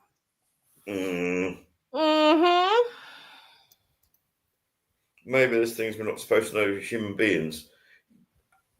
Yes, I agree with what Stefan said there, but the whole point of being a human being is to find these things out. You know, if we weren't going to try and find things out, we'd still be sitting in caves and rubbing sticks together for fire. Well, a lot of EVPs and things that you pick up asking what's on the other side, a lot of them say, I can't tell you. Or they say, you know. So my friend Tony and his wife Cherie, who do the static comm system, you know, they heterodyne down pure white noise. He built a white noise generator, heterodyne that down to where you just get a few voices talking. Clear as day. They're sitting there. They'll carry on a conversation with you all day long. And you ask them, hey, what's on the other side? You know, what's going on? Can you tell me what happens? You get a lot of nope, can't do it. From all the voices you hear there. Yeah. Can't do it. I don't science, the paranormal, if science, religion, as I said last week, if science, religion, and the paranormal got wiped out of everyone's brain here and now, and then from tomorrow people would start going, I was sat in the room alone and I'm sure I felt somebody in there with me. Or like, well, was there? Okay, we'll do an experiment. We'll try and find out. We'll do an experiment. You know, put a recorder in your room and find out and things like that. And then things like science and the paranormal would build up again. But religion, you wouldn't have Jesus and John, Mark, Paul, and all this, that, and the other, and Mary Magdalene and all that. It'd probably be Bert from Lancaster or something. Yeah. It'd be completely different. Whereas things like science will eventually get back to what we are now, like flights and internet and things like that. And the paranormal, although it would be done in a different way, I reckon paranormal would eventually come up with what we've got. I was reliving 3 lives under hypnosis. Lots of details about those lives, but nothing about what happens in between. Exactly. Yeah, it's like what was it? I think I can't think of who it was. It may have been Hitchens that said it. When you die, you don't know anything. Like the million years before you were conceived and born, you don't remember any of that. So why would you remember anything after? Yeah. So I'm going to be distracted because it's coming up on my TV screen and up on my laptop, but the timings are out. Yeah, I've come across a few, and the space between the different lives, it's like it just seems to be like a few seconds, like you've blinked and it's changed. Yeah. Perry's come up with a good one there. Do you think the rapid proliferation of I'm really off the computer, it's easier. The rapid proliferation of digital devices like phones and iPads, etc., is detuning us from our true potential. Ian's said this multiple times, hasn't he? Mm-hmm. Yeah. And if you look, Perry, if you have a look in our YouTube channel, actually no tell lie, sorry, my mistake. It was actually in the Facebook group. I did put a poll in one day last week. Will things like AI kill the paranormal field? Yeah. Perfect example of that is when I was working at the school before I moved over here. The kids had their phones. We tried we tried to all sorts of different things. We bought a big cabinet with locking doors. Everybody put your phones in there. Nope, they wouldn't do it. Their parents would come in and say, nope, my kids have to have their phones with them all the time. And the kid sits there on the phone like this the whole time in school, doing absolutely nothing, not getting their homework done or their schoolwork done, nothing. And then they're wondering why they're not passing the grades. So I see this all the time. I'll go walking around the streets here in the town, and there's people visiting, come down from UK or wherever, and they're walking around Place Carnot, and they're walking around this place and the other place, and some of them have their phones right in their face, and they can't even. Oh, they're not even looking at what they paid to come down here and look at. Yeah. So yes. I do agree with that because, as we already discussed, everything electric gives up a frequency. Yeah. Mm-hmm. If your system is fighting off all these multiple frequencies, you're not able to be at your natural frequency and notice stuff around you. Yeah. Right. Hence, you get all these people practically walking into traffic and walking into lampposts and. Yeah. And it's not just about being glued to the phone. It's because they genuinely have, their brain has literally climbed inside the phone and vacated their head. Yeah. Yeah. In fairness, people say, could you live without technology and this, that, and it? I think even with me, I don't think I could now. I would like to say I could. Yeah. But I don't think I would be able to now because it's got so ingrained into the human psyche that everything has to be technological nowadays. I don't know. There are people that I know. It's like one of my uncles. He's in his 60s now. He hasn't got Facebook. He hasn't got Twitter. He hasn't got any form of social media or anything like that. And I think, well, why? Why haven't you got it? Because it helps out. He won't use YouTube or anything like that. If he wants music, he'll put it on a CD in his car. He'll go out and buy the album and put it in his car or in his work van. He's really against technology like that, which is ironic because he runs a business and he's got about 30 people working for him. So he's on the phone constantly and having to go onto computers to all the bricks and scaffolding. I've come across something like that. During lockdown, when I couldn't do my tours and that, I did like video tours for folk to watch. And I had a lady email me asking, could I pretty please upload my videos onto YouTube? Because her elderly neighbor in his 80s refuses to use Facebook, but he's always on YouTube. So Stefan's got a point there, and we did mention this before Stefan came on. It also has a great influence on our work. Every wannabe investigator runs around with a phone app, K2, and some cat balls. I showed you in chat. I didn't perfect it because a lot of things with AI now, you only get X amount of credits for free, and then you got an absolute fortune. It's like that. I'm sure you've seen them Bigfoot videos and joke Bigfoot videos are going about. Yeah. The AI app to use that is £2,900 a year. If you've got a big I'll stick with the Stickman Flickbook. Yeah. if you've got a big following, the people paying donations and all that, then that's fine. But if you just want to go, I want to try a bit of AI and see what I can do, you got things like what I used for things on our YouTube channel, Hedra. You create an email account, you get 500 credits. The video clip that you can do, you can either create it yourself or get it to create you.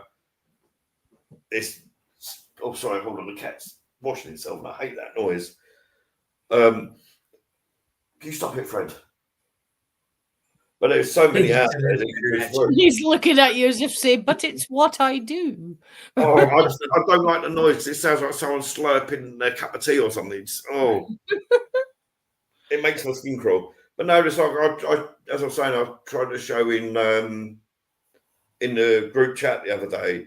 I was just messing around, and I built a paranormal app, and it took me 7 or 8 minutes to build it using AI. I hadn't perfected it because, like, I weren't exactly, because of my dyslexia, I found it hard to write the prompts for it. Yeah. But it was like 7 or 8 minutes, and I created an app. You know, it'd ask you a question: is anyone there? Yes. Well, if there's someone there, it's going to say yes. Because if there's no one, then they're not going to go, no, I'm not here, are they? Right. When I was doing a lot of investigations over in the States in the 2000s, earlier 2000s, 2004 to maybe 2011 or so, everybody thought you had to have all the equipment. Mm-hmm. So if you showed up to do an investigation at their house, you better darn well have every blinky thing, or they're going to think you're a fake. These days, when I go out, I take my dowsing rods because I like them. I like to use them. I take a camera and a voice recorder. Yeah. Yep. That's it. And that's all I take. And the dowsing rod only because I like it. If they've said to me that they're super interested and they watch all the things, I do have 3 K2s, but I literally only bought them for the customers to play with. Right, exactly. But I'm the same. That's why I have all rods, that equipment. voice recorder, and camera. Churches and Masonic lodges were built on ley lines. It's almost as if our predecessors pick up on these energies. Now, I said the other week about these because the term ley line didn't come about until 1939. Yet people say that they've been using ley lines for thousands of years. They just didn't call them that. They have been used for thousands of years. Yeah. The actual lines of energy that are there, they've been done that. They haven't been called ley lines. It's what the Aborigines do when they go walkabout. They always find their way home. Right. Following ley lines. And a more slightly local one is there ain't no maps. We're before Bronze Age. We've not got any decent metalwork. But somebody decided to take a couple of chunks of stone from Orkney to Wiltshire. Who's got a map? If you follow the energy lines, you'll find one. Doing just that. So, yeah, same thing. I said about it before, though. There was it was a kind of scientific experiment. They marked out 30 or 40 ley lines on the map of Great Britain, Ireland, Wales, Scotland. And people going, oh, yeah, well, I was on that spot there, this happened to me. And while I was on that spot there, that happened to me. But what they'd actually done, they'd drawn lines between each Woolworths around the whole country. So, in fact, they weren't haunted locations. They were shops. There was the same store, just in different parts. And that just showed how easily people, I suppose, could be manipulated, for want of a better word. Especially nowadays. What we got? Dowsing rods are our favourite tool as well. No batteries. They work. Now, I'm afraid I'm going to have to disagree with Stefan again there. Yeah, and I'm afraid I would have to disagree with Joe as well. I do like dowsing rods myself, but the only trouble with that is, no matter, you could look at your hand, you could film your hands and play it and see that they're not moving whatsoever, but your fingers and that have pulses going through them. So even a pulse, while you're holding it there, even a muscle twitch or a pulse going slightly stronger. That's why you take the ends and you point them down like this. So if they do move, it's going to take a lot of energy to move them.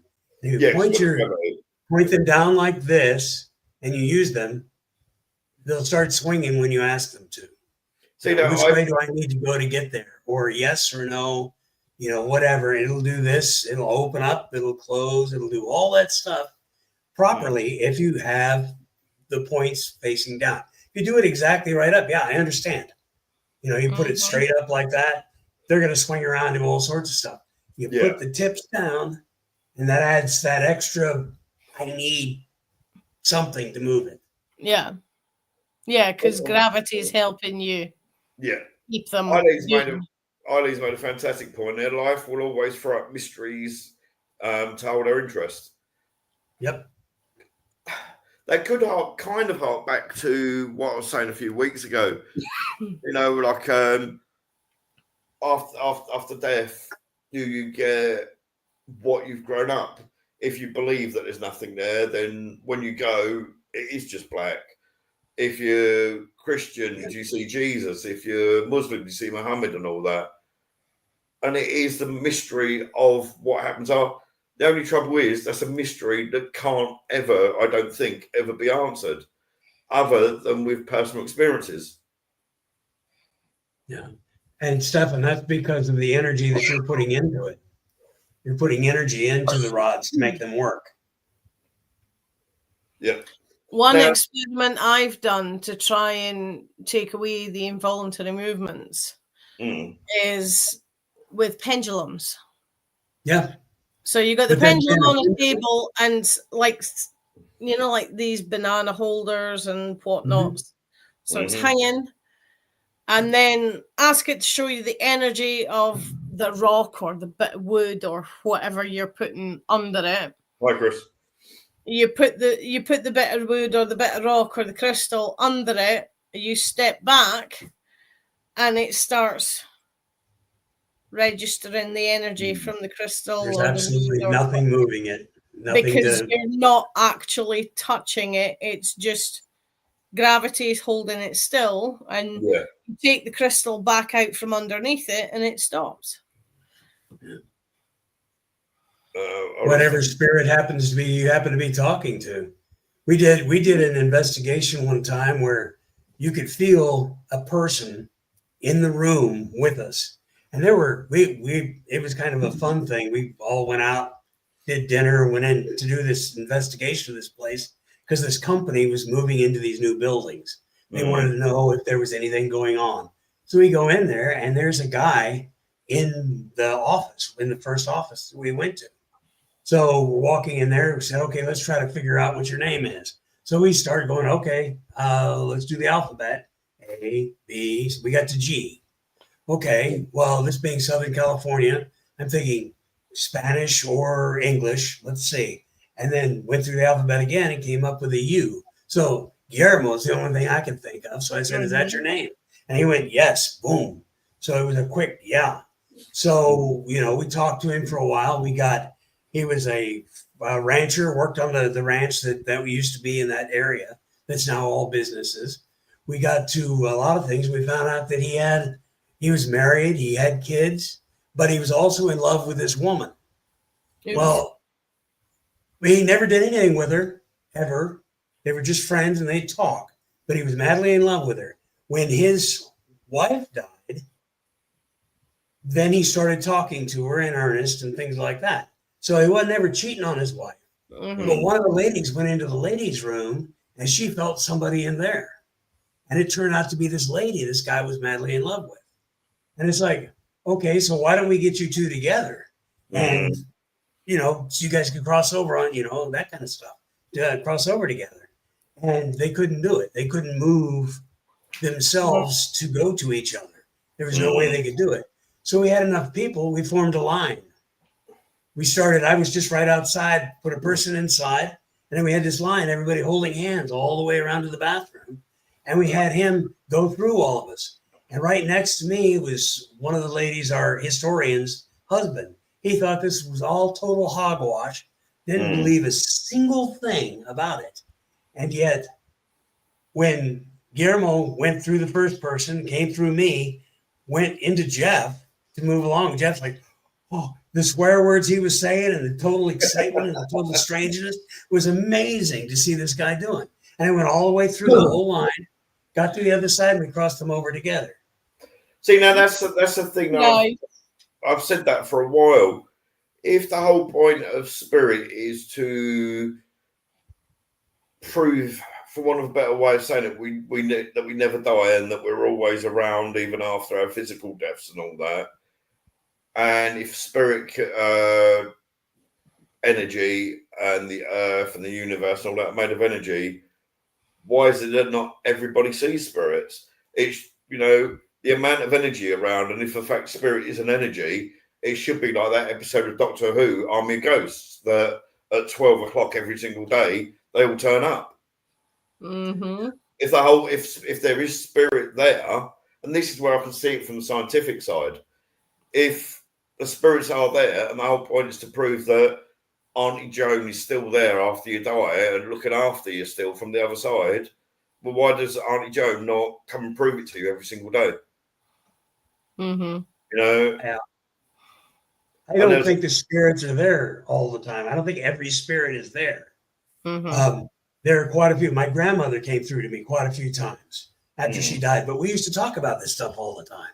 And she said, I will come back and prove to you that I'm here. And as far as I'm concerned, she did. And I think go ahead.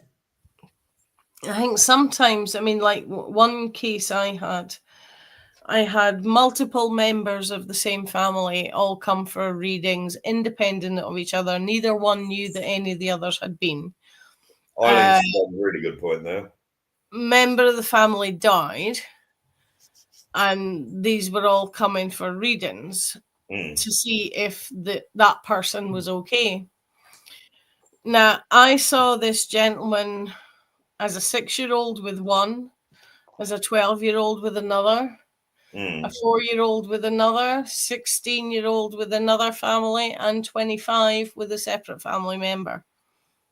And every one of them was the same guy, and I didn't twig until the last one.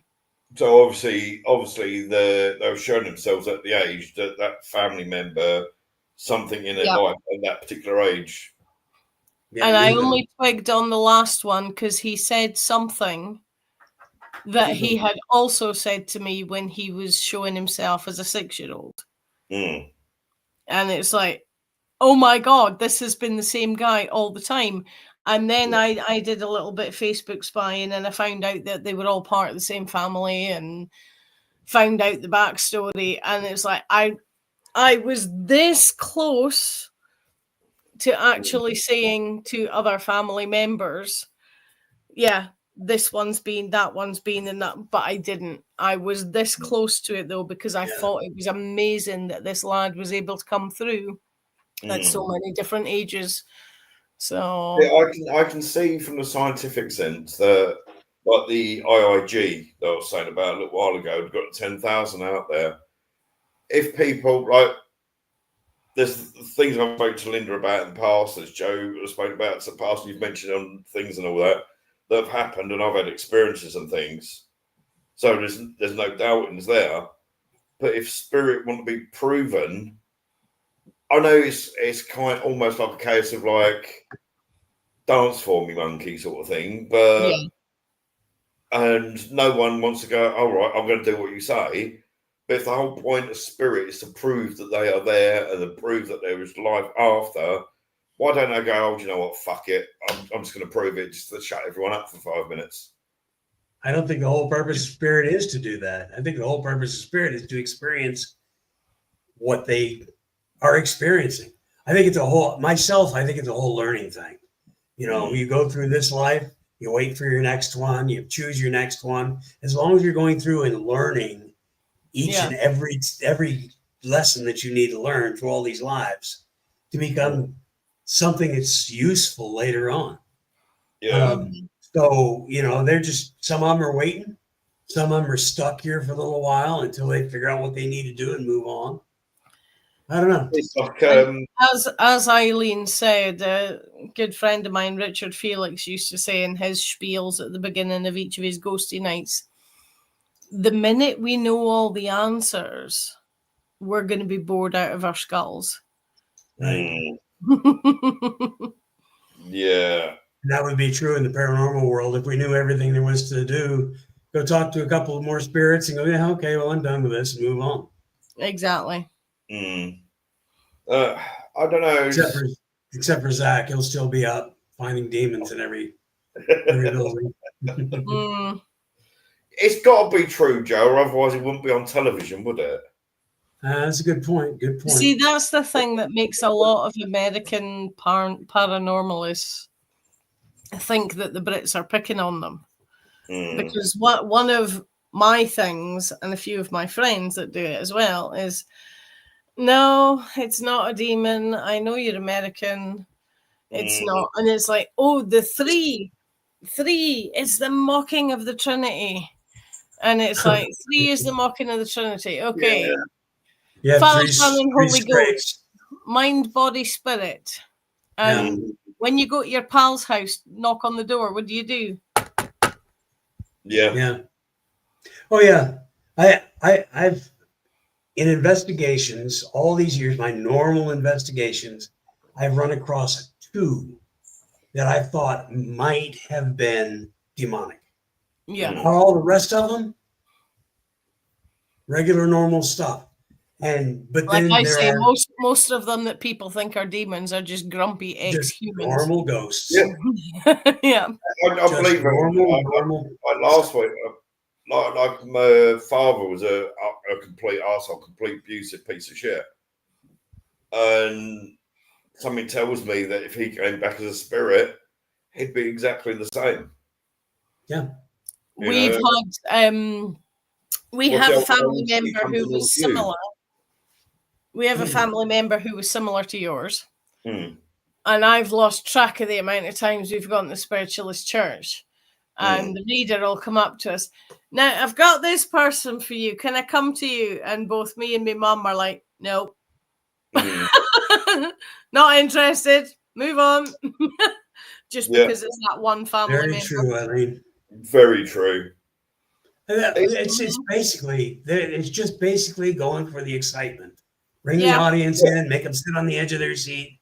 And also the fact that you get people like Zach going, oh, I believe there's a demon in this house, or you get like the Warrens going, oh, this house has got a demon in. It sounds good. And then you get these poor members of the public that think they're learning something from this. Yeah. Right. Whereas they're just being brainwashed. Whereas if they actually listen to people like us, that's for real, that we're not doing it to be famous or bless you.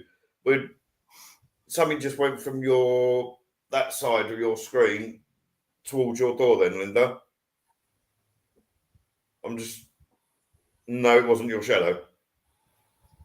I'll check that back if it's 152. What? Did your light just come on? That suddenly got really bright then. I'll check that back. But coming from the big light on. Oh, coming from over your as Stefan said, Hollywood and churches, yeah. I've seen that. But it's coming from your bookshelf towards your door, towards your kitchen. Yeah. Yeah, your bookshelf. Maybe I'm sneezing orbs. I know that sounds fucking weird. All my life I've had an issue with static electric. And one time when I was in the computer lab at college, I sneezed and my computer crashed, and all 32 computers in the room crashed in sequence, radiating out from my computer. So I think sometimes I sneeze orbs. I'll check back after, but it's definitely a shadow. That's what Eileen said there. Without doubt, by definition, if good exists, then there has to be evil. These no hysteria. It is because they watch like Zach Baggins, or they watch Most Haunted, or they watch things like that, and something bad happens. It's got to be a demon that's done it. Whereas people like us that do this normally go, well, no, it's not that.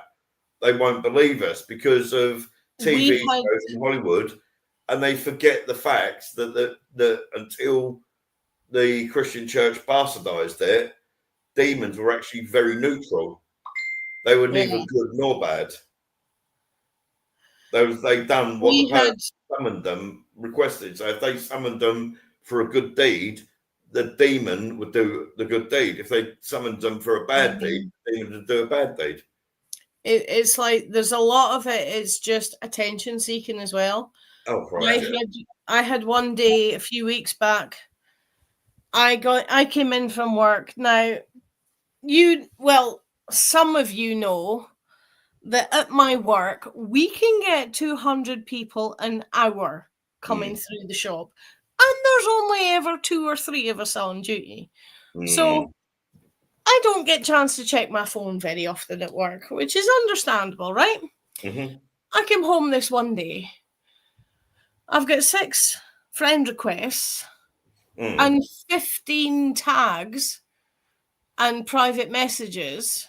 And they're like, oh, such and such is having this happen and that happen and da, da, da. And then one message that was from somebody that I kind of knew was like, oh, this lassie's having poltergeist activity. She needs your help. Right, okay. Checked all the other messages to make sure they were all talking about the same person. Messaged that person. Because that person was saying on their Facebook that they had already messaged me and I hadn't replied.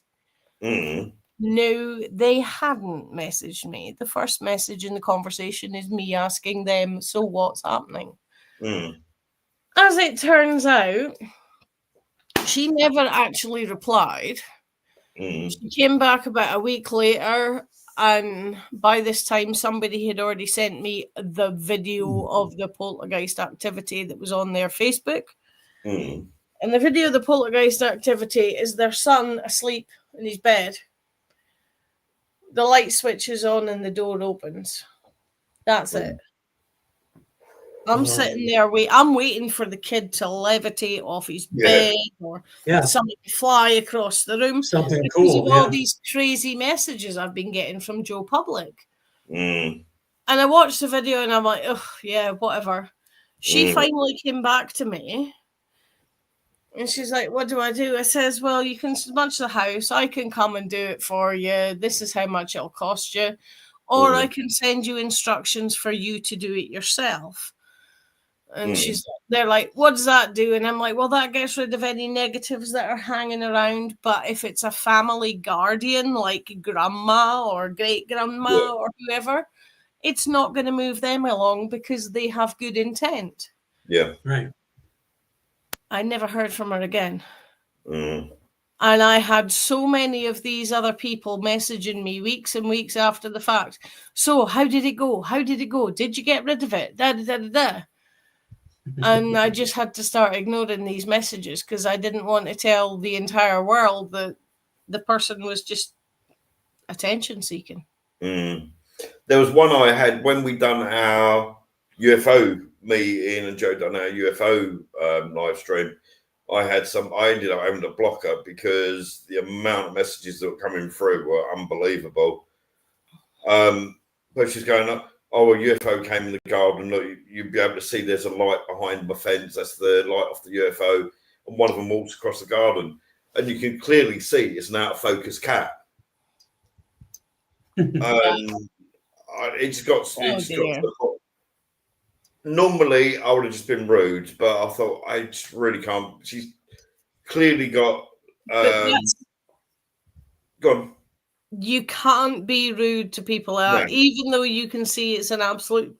Because you don't know it. Is it a piss take, or is this person seriously mentally ill? Yeah, that's why I didn't. That's why I didn't have a go. That's why I just blocked it.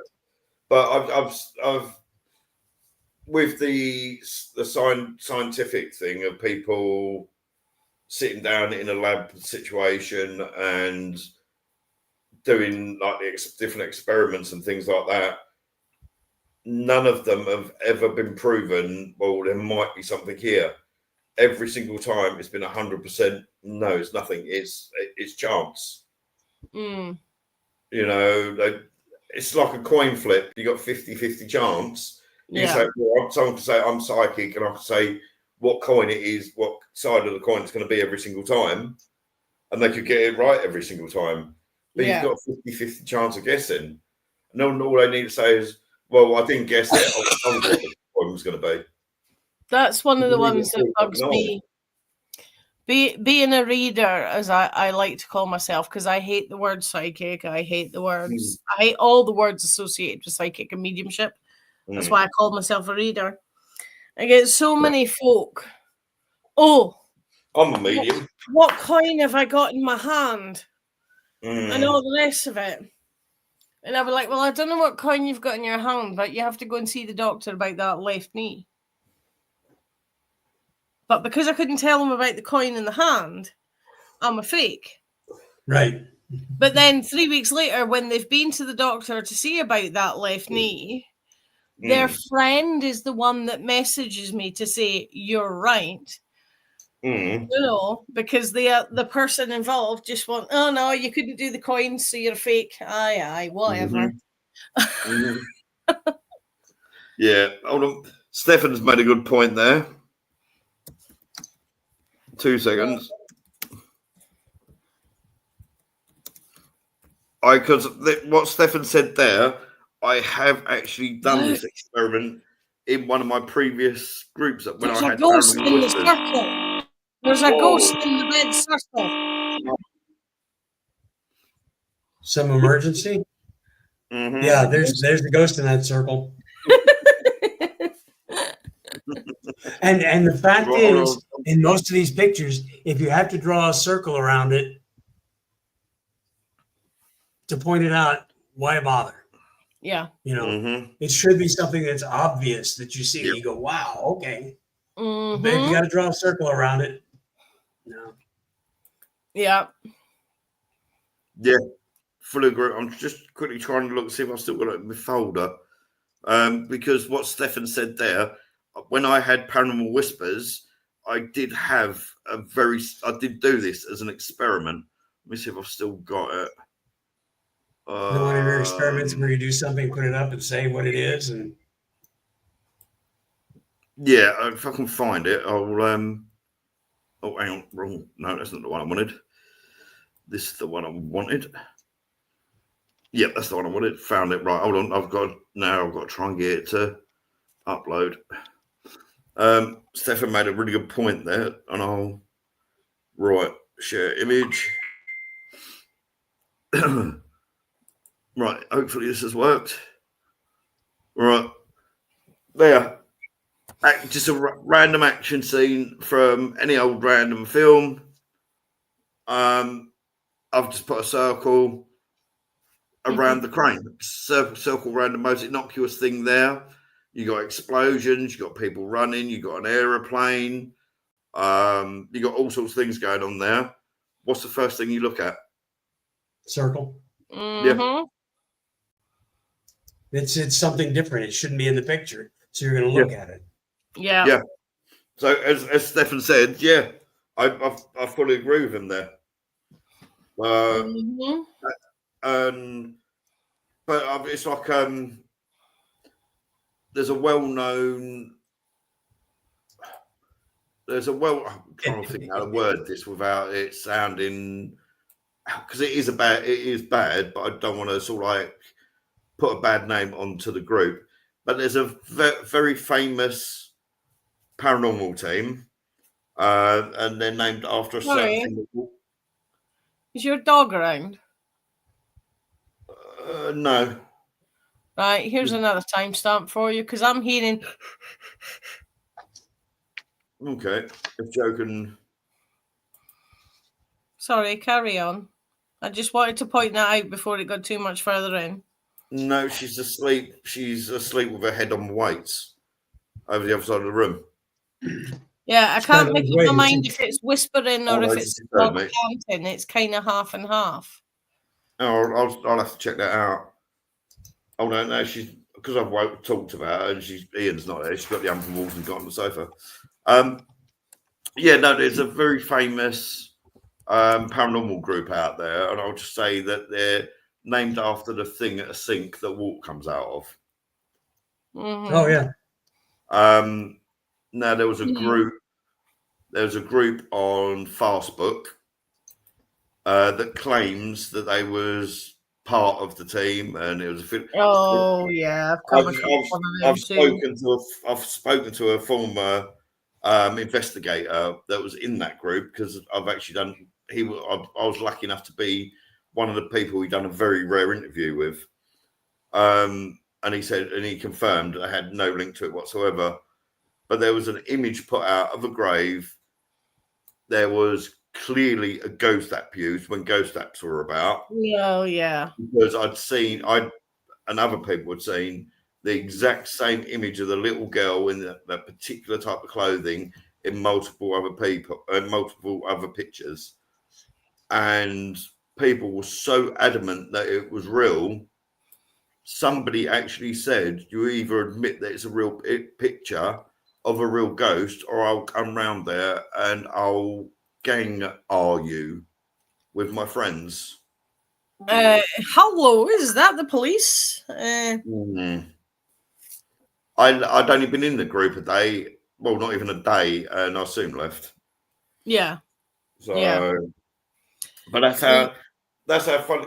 The thing is that ultimately, at the end of the day, what you want, what I want, what Joe wants, what Eileen wants, what Stefan wants, what any investigator wants, I want to be able to find proof and go, right, this is X, Y, and Z. Can you prove it or disprove it? Brilliant, you've proved it. So why do everyone fight? I've seen images of frosted windows that you get in a bathroom, and somebody's clearly put a mannequin head outside the window and said that's a spirit standing there. Yeah.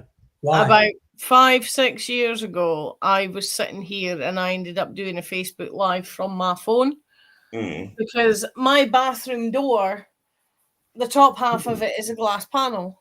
Yeah. And I'm the only one in. Both doors are locked. And I swear to whoever you believe in, there was a person stood at that glass panel. And I did it on a Facebook Live, but it's not one of the ones I saved because, you know, they're just cool. So, but yeah, well, the glass panel starts at waist height on my bathroom door. That's why there's a curtain hanging on the back of it. But on the point of the red circles, I've uploaded 2 photos as an experiment that don't have any markings on them to tell you where to look. Have a look at them and see if you see anything unusual. Oh, is that the one you shared with me the other week? I think I have already sent you at least one of them. The witch one? No. Oh no, it's not what I'm thinking of then. No, these are all men.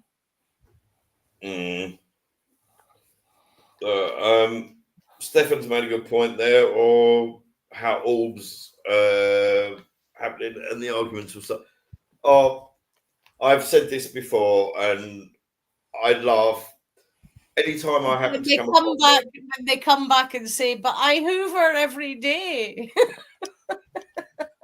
Even if the thing is though, I've seen video clips that a cat or a dog's walked past where the camera is, and a few seconds later an orb's gone up. Cats and dogs are notorious dust magnets. Yeah. Right. You know, but I will say again about that video clip that I had from America, a supposedly professional investigation team out in the middle of a snowstorm in a graveyard doing an investigation. It's snowing. They take a photograph and go, look, thousands of orbs. Yeah, there was a local team here did that, and it was absolutely hoofing it down with rain. And they're like, "Oh, look at all the orbs in the cemetery. Let's move them all on." Aye, okay, whatever. But there's I'm not a huge orb fan at all. I know there are some orbs that are probably energy, stuff like that, but not the numbers that you'll see and not the ones that they're talking about. I've got a couple of good ones from the same building I've sent you the 2 images of just now. I haven't included them on here because that's the image I was thinking of. That's the one I was thinking of. Yeah. The good orb ones I've got one orb that's got a skull in it, and I've got another orb that looks like it's wearing an executioner's hood. Now, see, I explained what I saw when you sent that picture to me on Facebook. In fairness, I was looking at it. I think I looked at it initially via my phone, and then I looked at it via my laptop. And I said, that looks like an old man. There's an ear there. There's his hair there. There's like a collar or something. You mean pareidolia? I'm sat looking at my TV. I've got a 63-inch TV. The image has taken up 3/4 of that screen. Mm-hmm. And now what would be the nose, the ear, the eyebrow looks like it's part of the stone. Yeah, I can clearly see in this picture normal size for the for the screen I'm looking at. Yeah. I can see exactly what's going on, but without having another shot, that's why I always take 3 pictures in a row. Yeah, so do I, but these are the only one. I've only got one of each of these up on Facebook. We do not disclose locations when we do not have permission for investigations, Stefan. I said about my opinion on that one. That's the other one you sent me as well, Linda. I sent my opinion on that one as well. So, seeing it's like I can't go into detail on it because it's still an active police case. Bella, stop, please. Wait, good girl. One of my friends messaged me a few months back. Her friend's dad had done a disappearing act. I'm trying to be careful how I'm wording this because I said it's still an active police case, and I don't want to say anything about it while it's going. But her friend's dad had gone missing. She calls me a medium. I say, look, don't call me that. I'm not a medium. It's just every now and then I get things come through. So she showed me an image of him. And I said, well, I can see sat on a rock looking down towards a village. There's a clock tower just off centre to the right-hand side. And I explained a few other things. She went, yeah, you're spot on. And then she sent me a photo after. And it was what I described. His watch had been found. I said this, that, and the other. And then it turns out he was found. But what was left of him was actually within a trough of a pig's trough. Poor bugger. And the things that I'd mentioned did turn out to be true. Yeah. I must admit, she has asked me to do a few other things. I think on 2 occasions since then, and I can't. I won't do it. Yeah. Because that did really unsettle me. Yeah.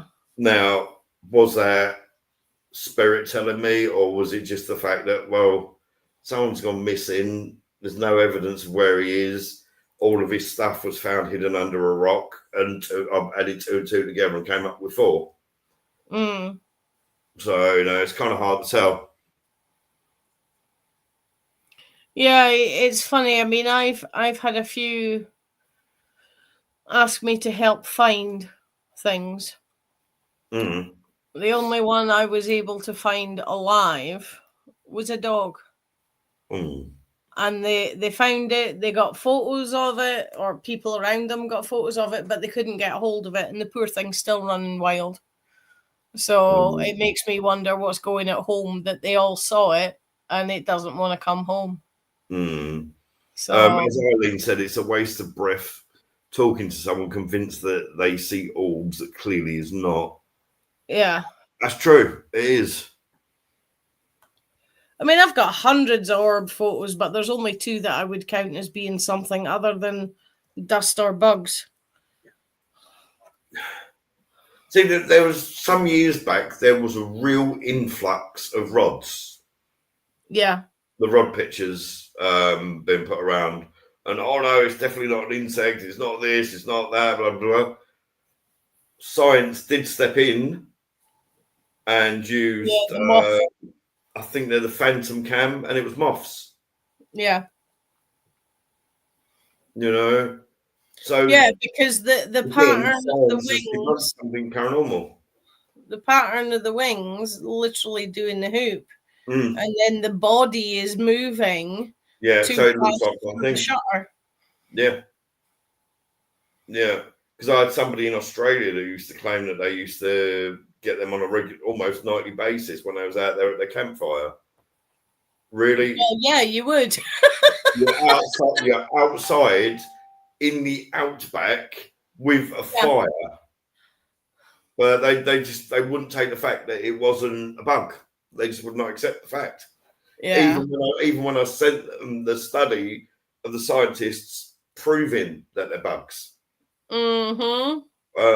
Trouble is if some people want to believe that much, and it's the same with religion, that no matter how much evidence there is to the contrary, they're never going to change their mind.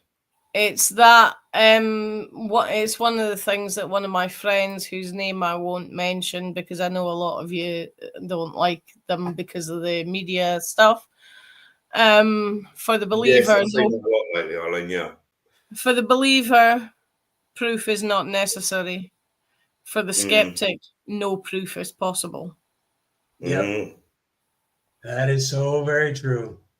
Yeah. He used to say that all the time. And he was a very, very good medium. I can tell you that on my own experiences with him. But a lot of people don't like him because of what happened in the media. Are you on about Derek? Yeah. Yeah. Unfortunately, something it used to make me laugh, and I'll openly admit I used to take the piss. Yeah. But the fact that he was basically told to do these things. Yeah. Because at the end of the day, they're spending out thousands, if not hundreds of thousands, per episode of a TV show. If they just walk into a building, sit there, drink a cup of coffee, go, God, it's bloody cold in here, and put a coat on, and then go, right, come on, let's go home now then. Like what most investigators like us would do. That's not a TV show, is it? Yeah. Yeah. And I have noticed like we were given a video from one of the lives. It's got to be series 1, 2, or 3 for the lives. And it's a behind the scenes video from behind the scenes staff. Yeah. And they're going around the place, him and Madam Screamer. And he's like, there's nothing here. There's nobody here. There is literally nothing in this building. And her reply was, I don't care. Give me something if you have to make it up. Do you know what, right? Sorry, what's this? Eileen said showmen weren't asked to perform for their benefit. Few owe him much to, yeah, I totally agree there.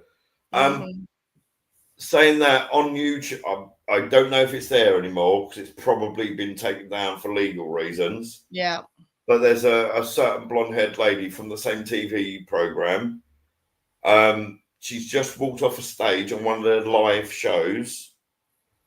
And there's somebody back there. I don't know if they was testing a camera or what they was doing. She was talking to her husband, and she goes, he's talking bollocks, don't you? And he goes, well, of course he is. She goes, but it's fine. He's got a script, and he's said that he'll stick to it. And this was actually caught on camera. Yeah. So many times she's very similar things were done with to certain people on that TV show that they're things that will come out from on a sink as well. Especially the most notorious is the coat pole.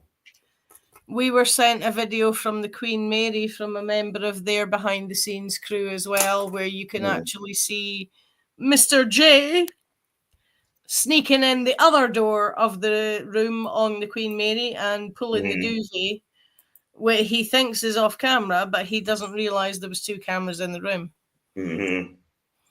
So yeah, see, this is why I think this is why I think science We unfortunately have a local group who class themselves as being affiliated with them. And the first time I heard it, I'm like, well, I wouldn't be boasting about that. Yeah. See, I can see why, though, for things like that, why science laughs at people. Why science laughs at people that believe in paranormal. It's because of the ones that have made shit up. As I've said before, I've witnessed it. When after Dayton died, and me and his mum split up, I moved back to Ipswich, and I went to a spiritual church there, and I hope I can get a message. And I was seeing a medium pointing to a woman that was clearly in her 70s or 80s years old, going, I've got a feeling that mum's over on the other side with dad. I just want to let you know that they're there together. The person's in their 70s or 80s, they're not going to have a parent alive. But the old lady that got the message, she was, oh, I'm so glad that mum and dad are together. So in some ways, it's a person that may still, even after 30 or 40 years, be grieving the loss of a parent. See what? The thought that they're still together, but this is why science mocks us so much. Yeah, I mean, it's the other weird thing about reading people like that and spirit communication and stuff. They don't have to be dead. No, exactly. We had a night at our local spooky kirk, and the person who was supposed to be coming couldn't get here because of traffic, and it was a 4-hour drive, and something happened near the beginning, so they couldn't get there. So the people who run it opened the floor for basically, if anybody gets anything, jump up and tell us. Yeah. And I got this wifey who'd a bad shoulder anyway, but she'd hurt it more somehow. And she was sitting, showing me, like in my head, showing me her sitting in a chair, rocking backwards and forwards, screaming for help. Then she's not in the chair. Then she's laid on the floor, laid on the bad shoulder, screaming and crying for help, losing her voice. Her hips killing her as well. So is her knee on the same side. And this one wifey had said at the beginning, oh, I think that might be for me. Because she'd had shoulder surgery before. And I'm like, well, unless you're the one that's lying on the floor, no. Yeah. But I carried on and I gave the full message, and nobody could take the full message. And I just said, look, even if this just only vaguely rings bells with you that it might be somebody you know, please go and check on them tomorrow or tonight when you get home. The lady came back to me about 2 months later, next time I was there. And she said she didn't believe it was actually for her and blah, blah, blah, blah.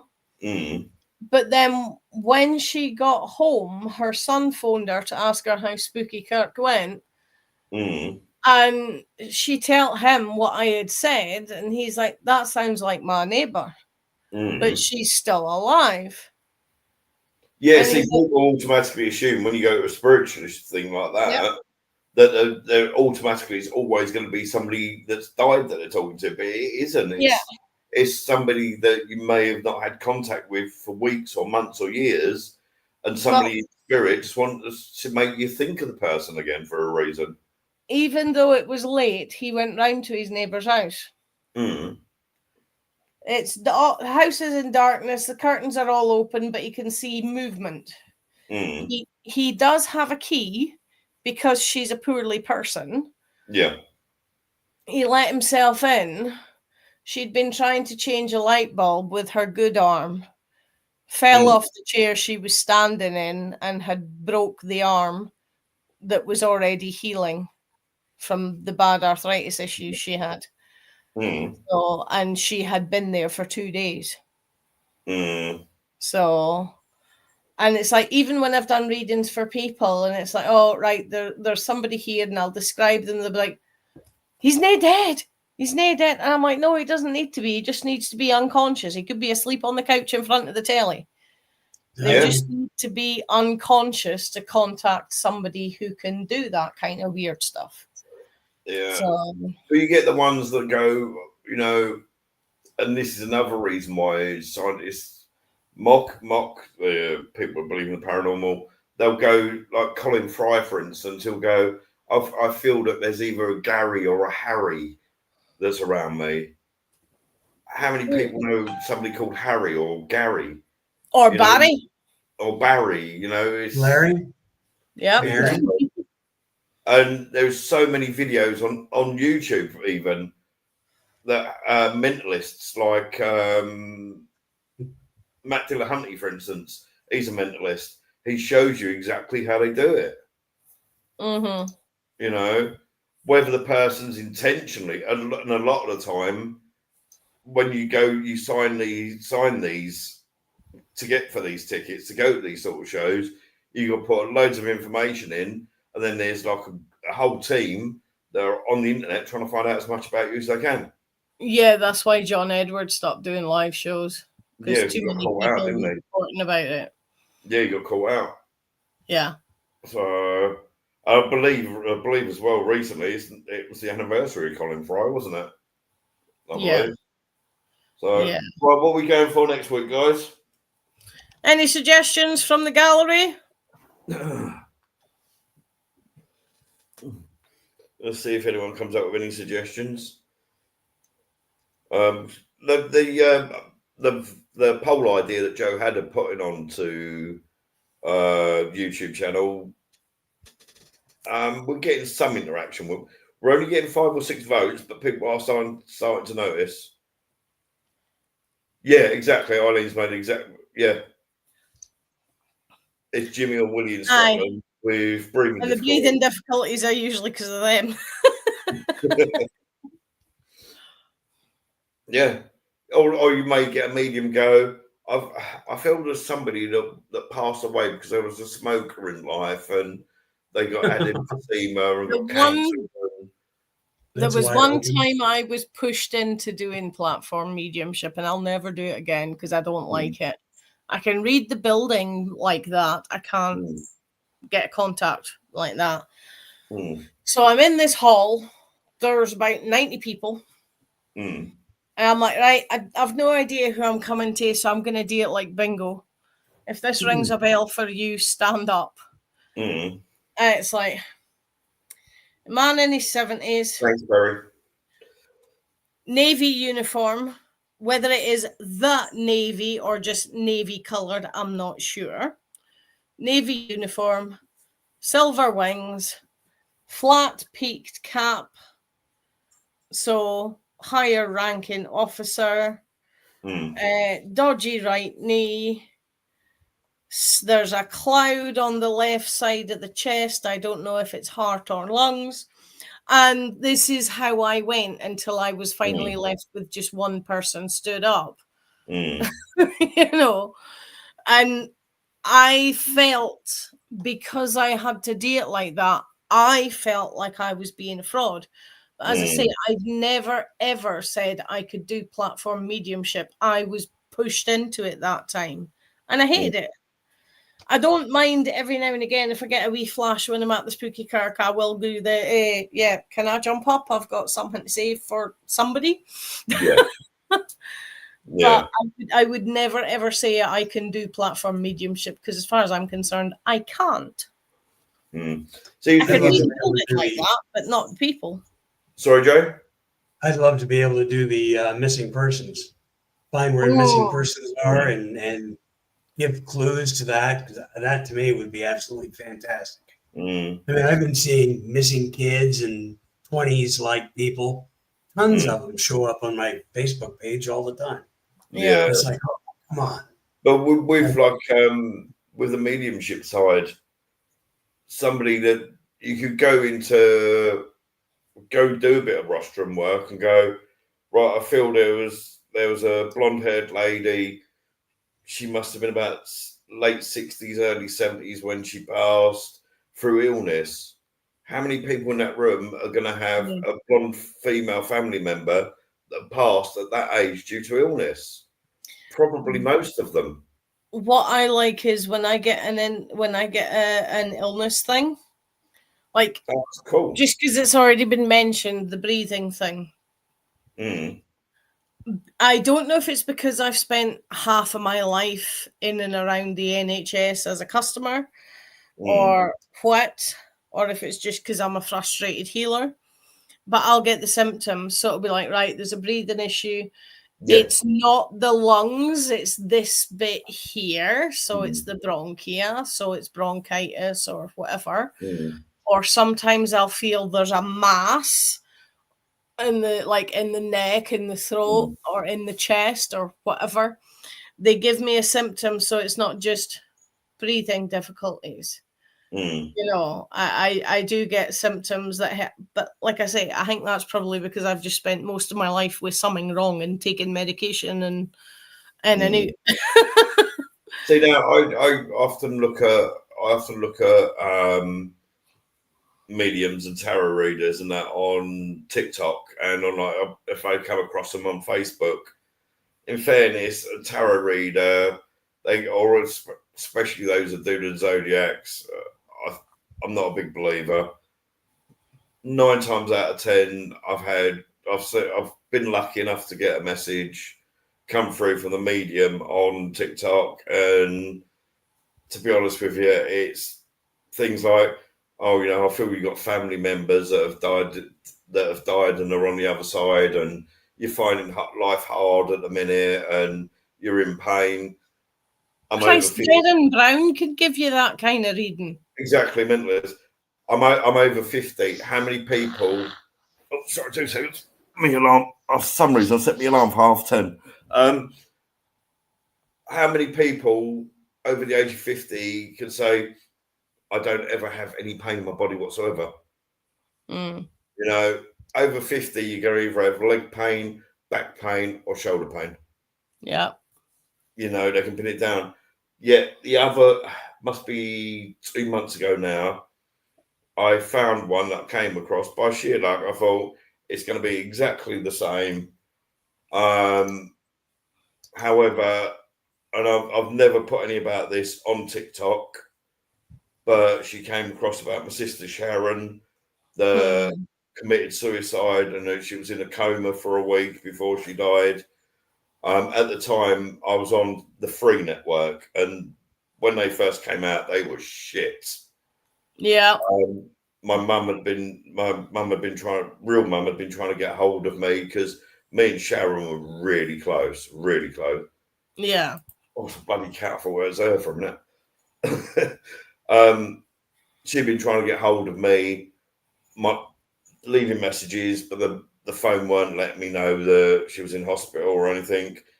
And then by sheer chance, she found a bit of paper with who I was dating at the time, with their phone number on. And this is why I'm funny with phones now. And that's how I found out my sister had died.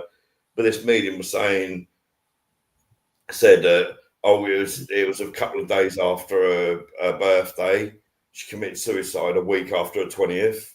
She said it was an overdose because she found out that she'd failed an important exam, and that somebody had really hurt her at the time. She'd been trying to get into veterinary school, and she failed the entry exam, and she found out the guy that she'd been seeing since she was 13 had a wife and kids. And she was coming out with these things. I've never mentioned any of them things on TikTok.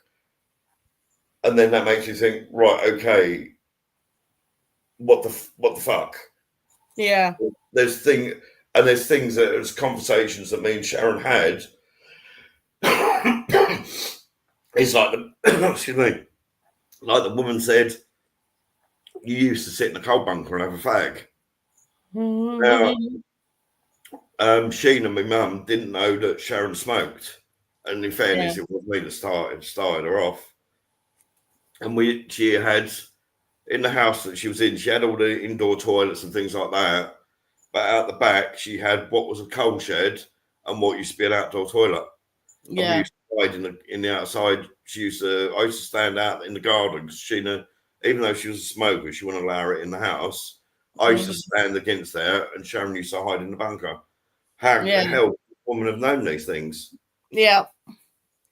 It's the random little details that is what makes it real for folk. So, but scientists will say there are explanations for that. 99% of charlatans, yeah, definitely. Yeah, that's why I came off of one of the websites I worked on. Yeah, I think there was me and 3 others that were genuine, and they've got like 2,000 readers on their books.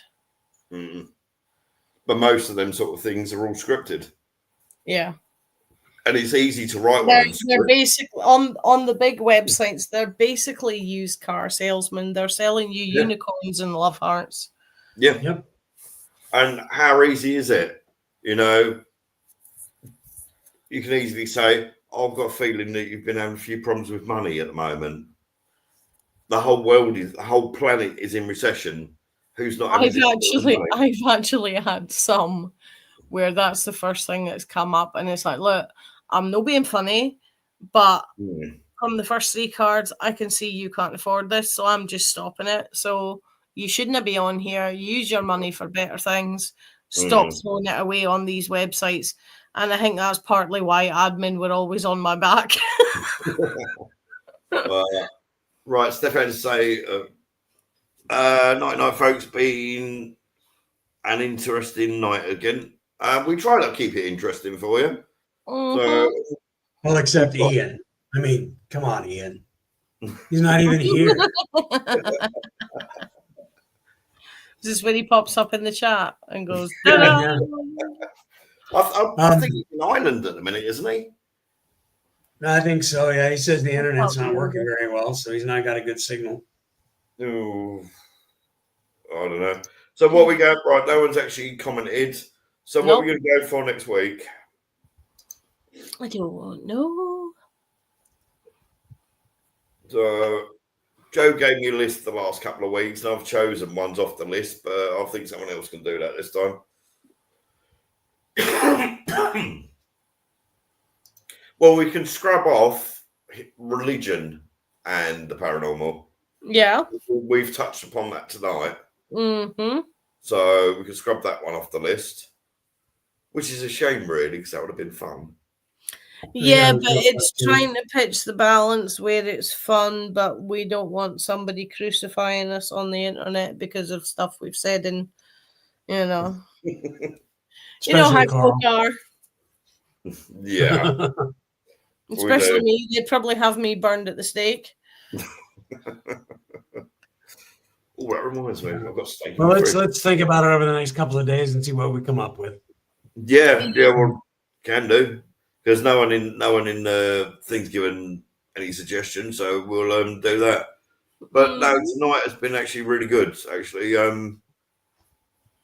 unfortunately, we haven't been really getting the view. But as I said to Ian in chat the other day, I don't do this to get the views come in handy. You know, the views are nice to get people to like maybe give their opinion occasionally and all that.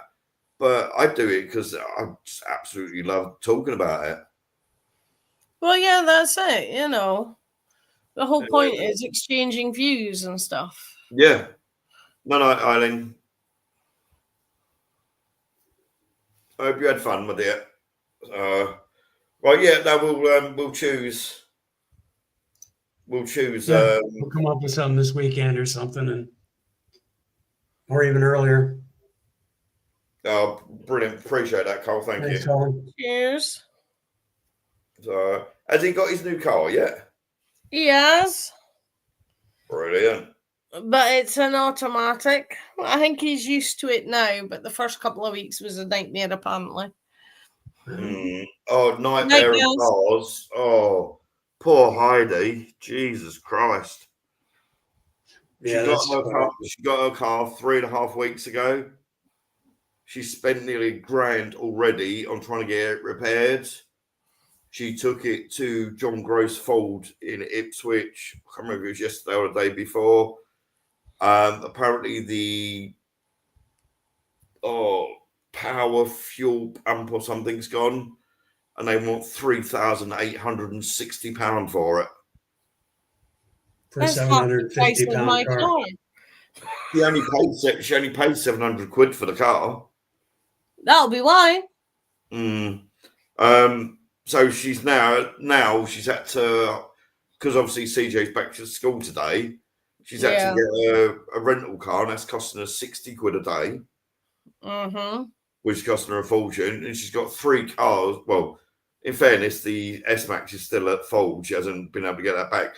That cost her 180 quid to get that towed 6 miles to get looked at. At that price, I'd have bloody pushed it myself. Yeah. And she's got a McGann that's there. That it turns out that when she bought it off of a guy that actually runs a garage in the town that's 3 miles away from her, he already knew that the airbags were knackered. So she'd been driving around in that car for about a year and a half, 2 years without airbags working. Never trust a mechanic's car. Never trust a carpenter's table. We've looked and looked, and I must have spent about 3 hours yesterday on the phone trying to help her.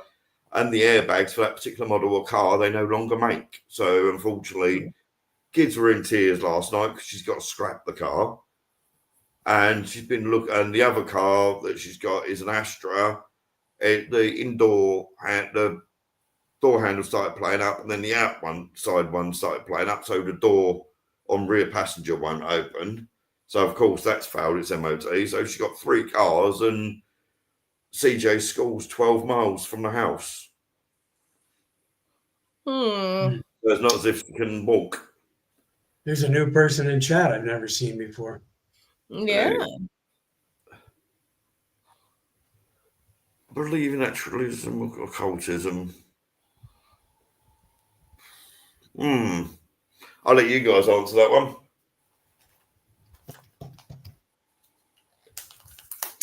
Well,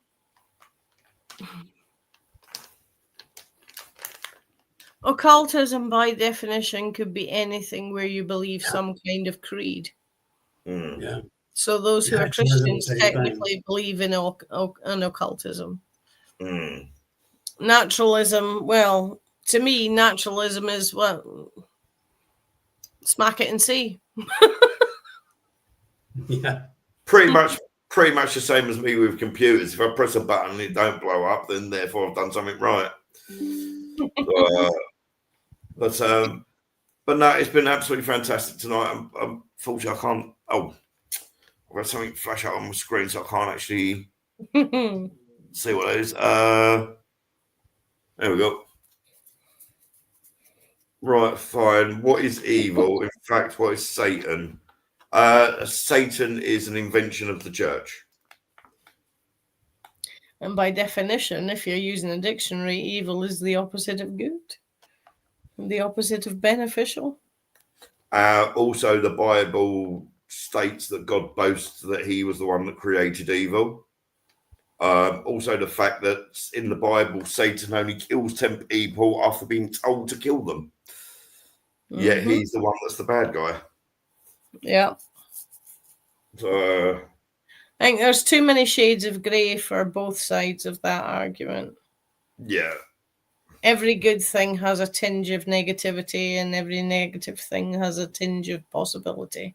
It's just a case of seeing if you can find it. Calves. What's this ancient? The calves. Are you on about the fact that the Bible states that if 2 cows mate while staring at a striped stick, they will give birth to a striped calf? Is that the point you're on about?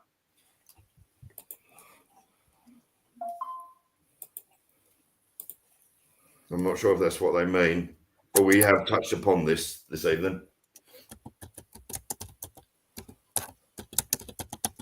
There's no such thing as black magic. Magic is magic. Magic is magic. It's all intent. Yeah. You know, Black magic chocolates are really nice, though. Oh, I don't think they make them anymore, do they? Yeah, they do. They're all soft centers now.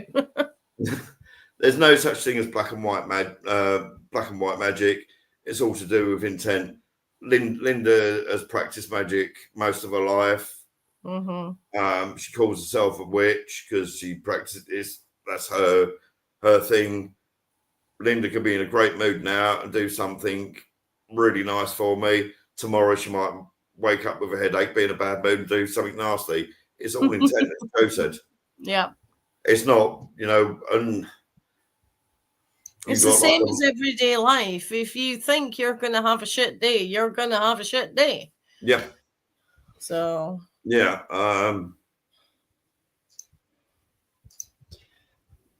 That comment makes no sense. All right. So I guess we'll come up with a next week thing here soon. Yeah. I'm tired. It's almost midnight here, so. Yeah, it's just yeah. 11, yeah. Keep Matt, forgetting you're an hour ahead of us. Yeah. I have. As DS just said, evil and question mark. Evil is the same as magic. It's all with intent. I'm a firm believer that shit comes in all hues. It don't matter whether you're black, white, pink, grey, whatever. If you're a nasty piece of shit, you're a nasty piece of shit. If you're nice, you're nice. But everyone has a bit of both in them. And in the words of Forrest Gump, shit happens. Exactly. That's exactly right. All right, folks. Take care, everyone. Have a good one. I'll leave you two to discuss what we're doing next week. I think Ian's away next week as well, isn't he? Yeah, I think so. Yeah, I think so. For the football. Okay, so I'll leave you to decide. Okay. Yeah. Anyway, guys, been fantastic as always. Those that have taken part and come and watch, really appreciate it. Everyone on TikTok, apologies. I will eventually get around to doing it so I can do it properly. So take care, everyone. Hold on. What if I tell you the scripture burning can be a magic? David Copperfield used to burn paper at the beginning of his show. Yeah. Anyway, take care, Lynn. Night.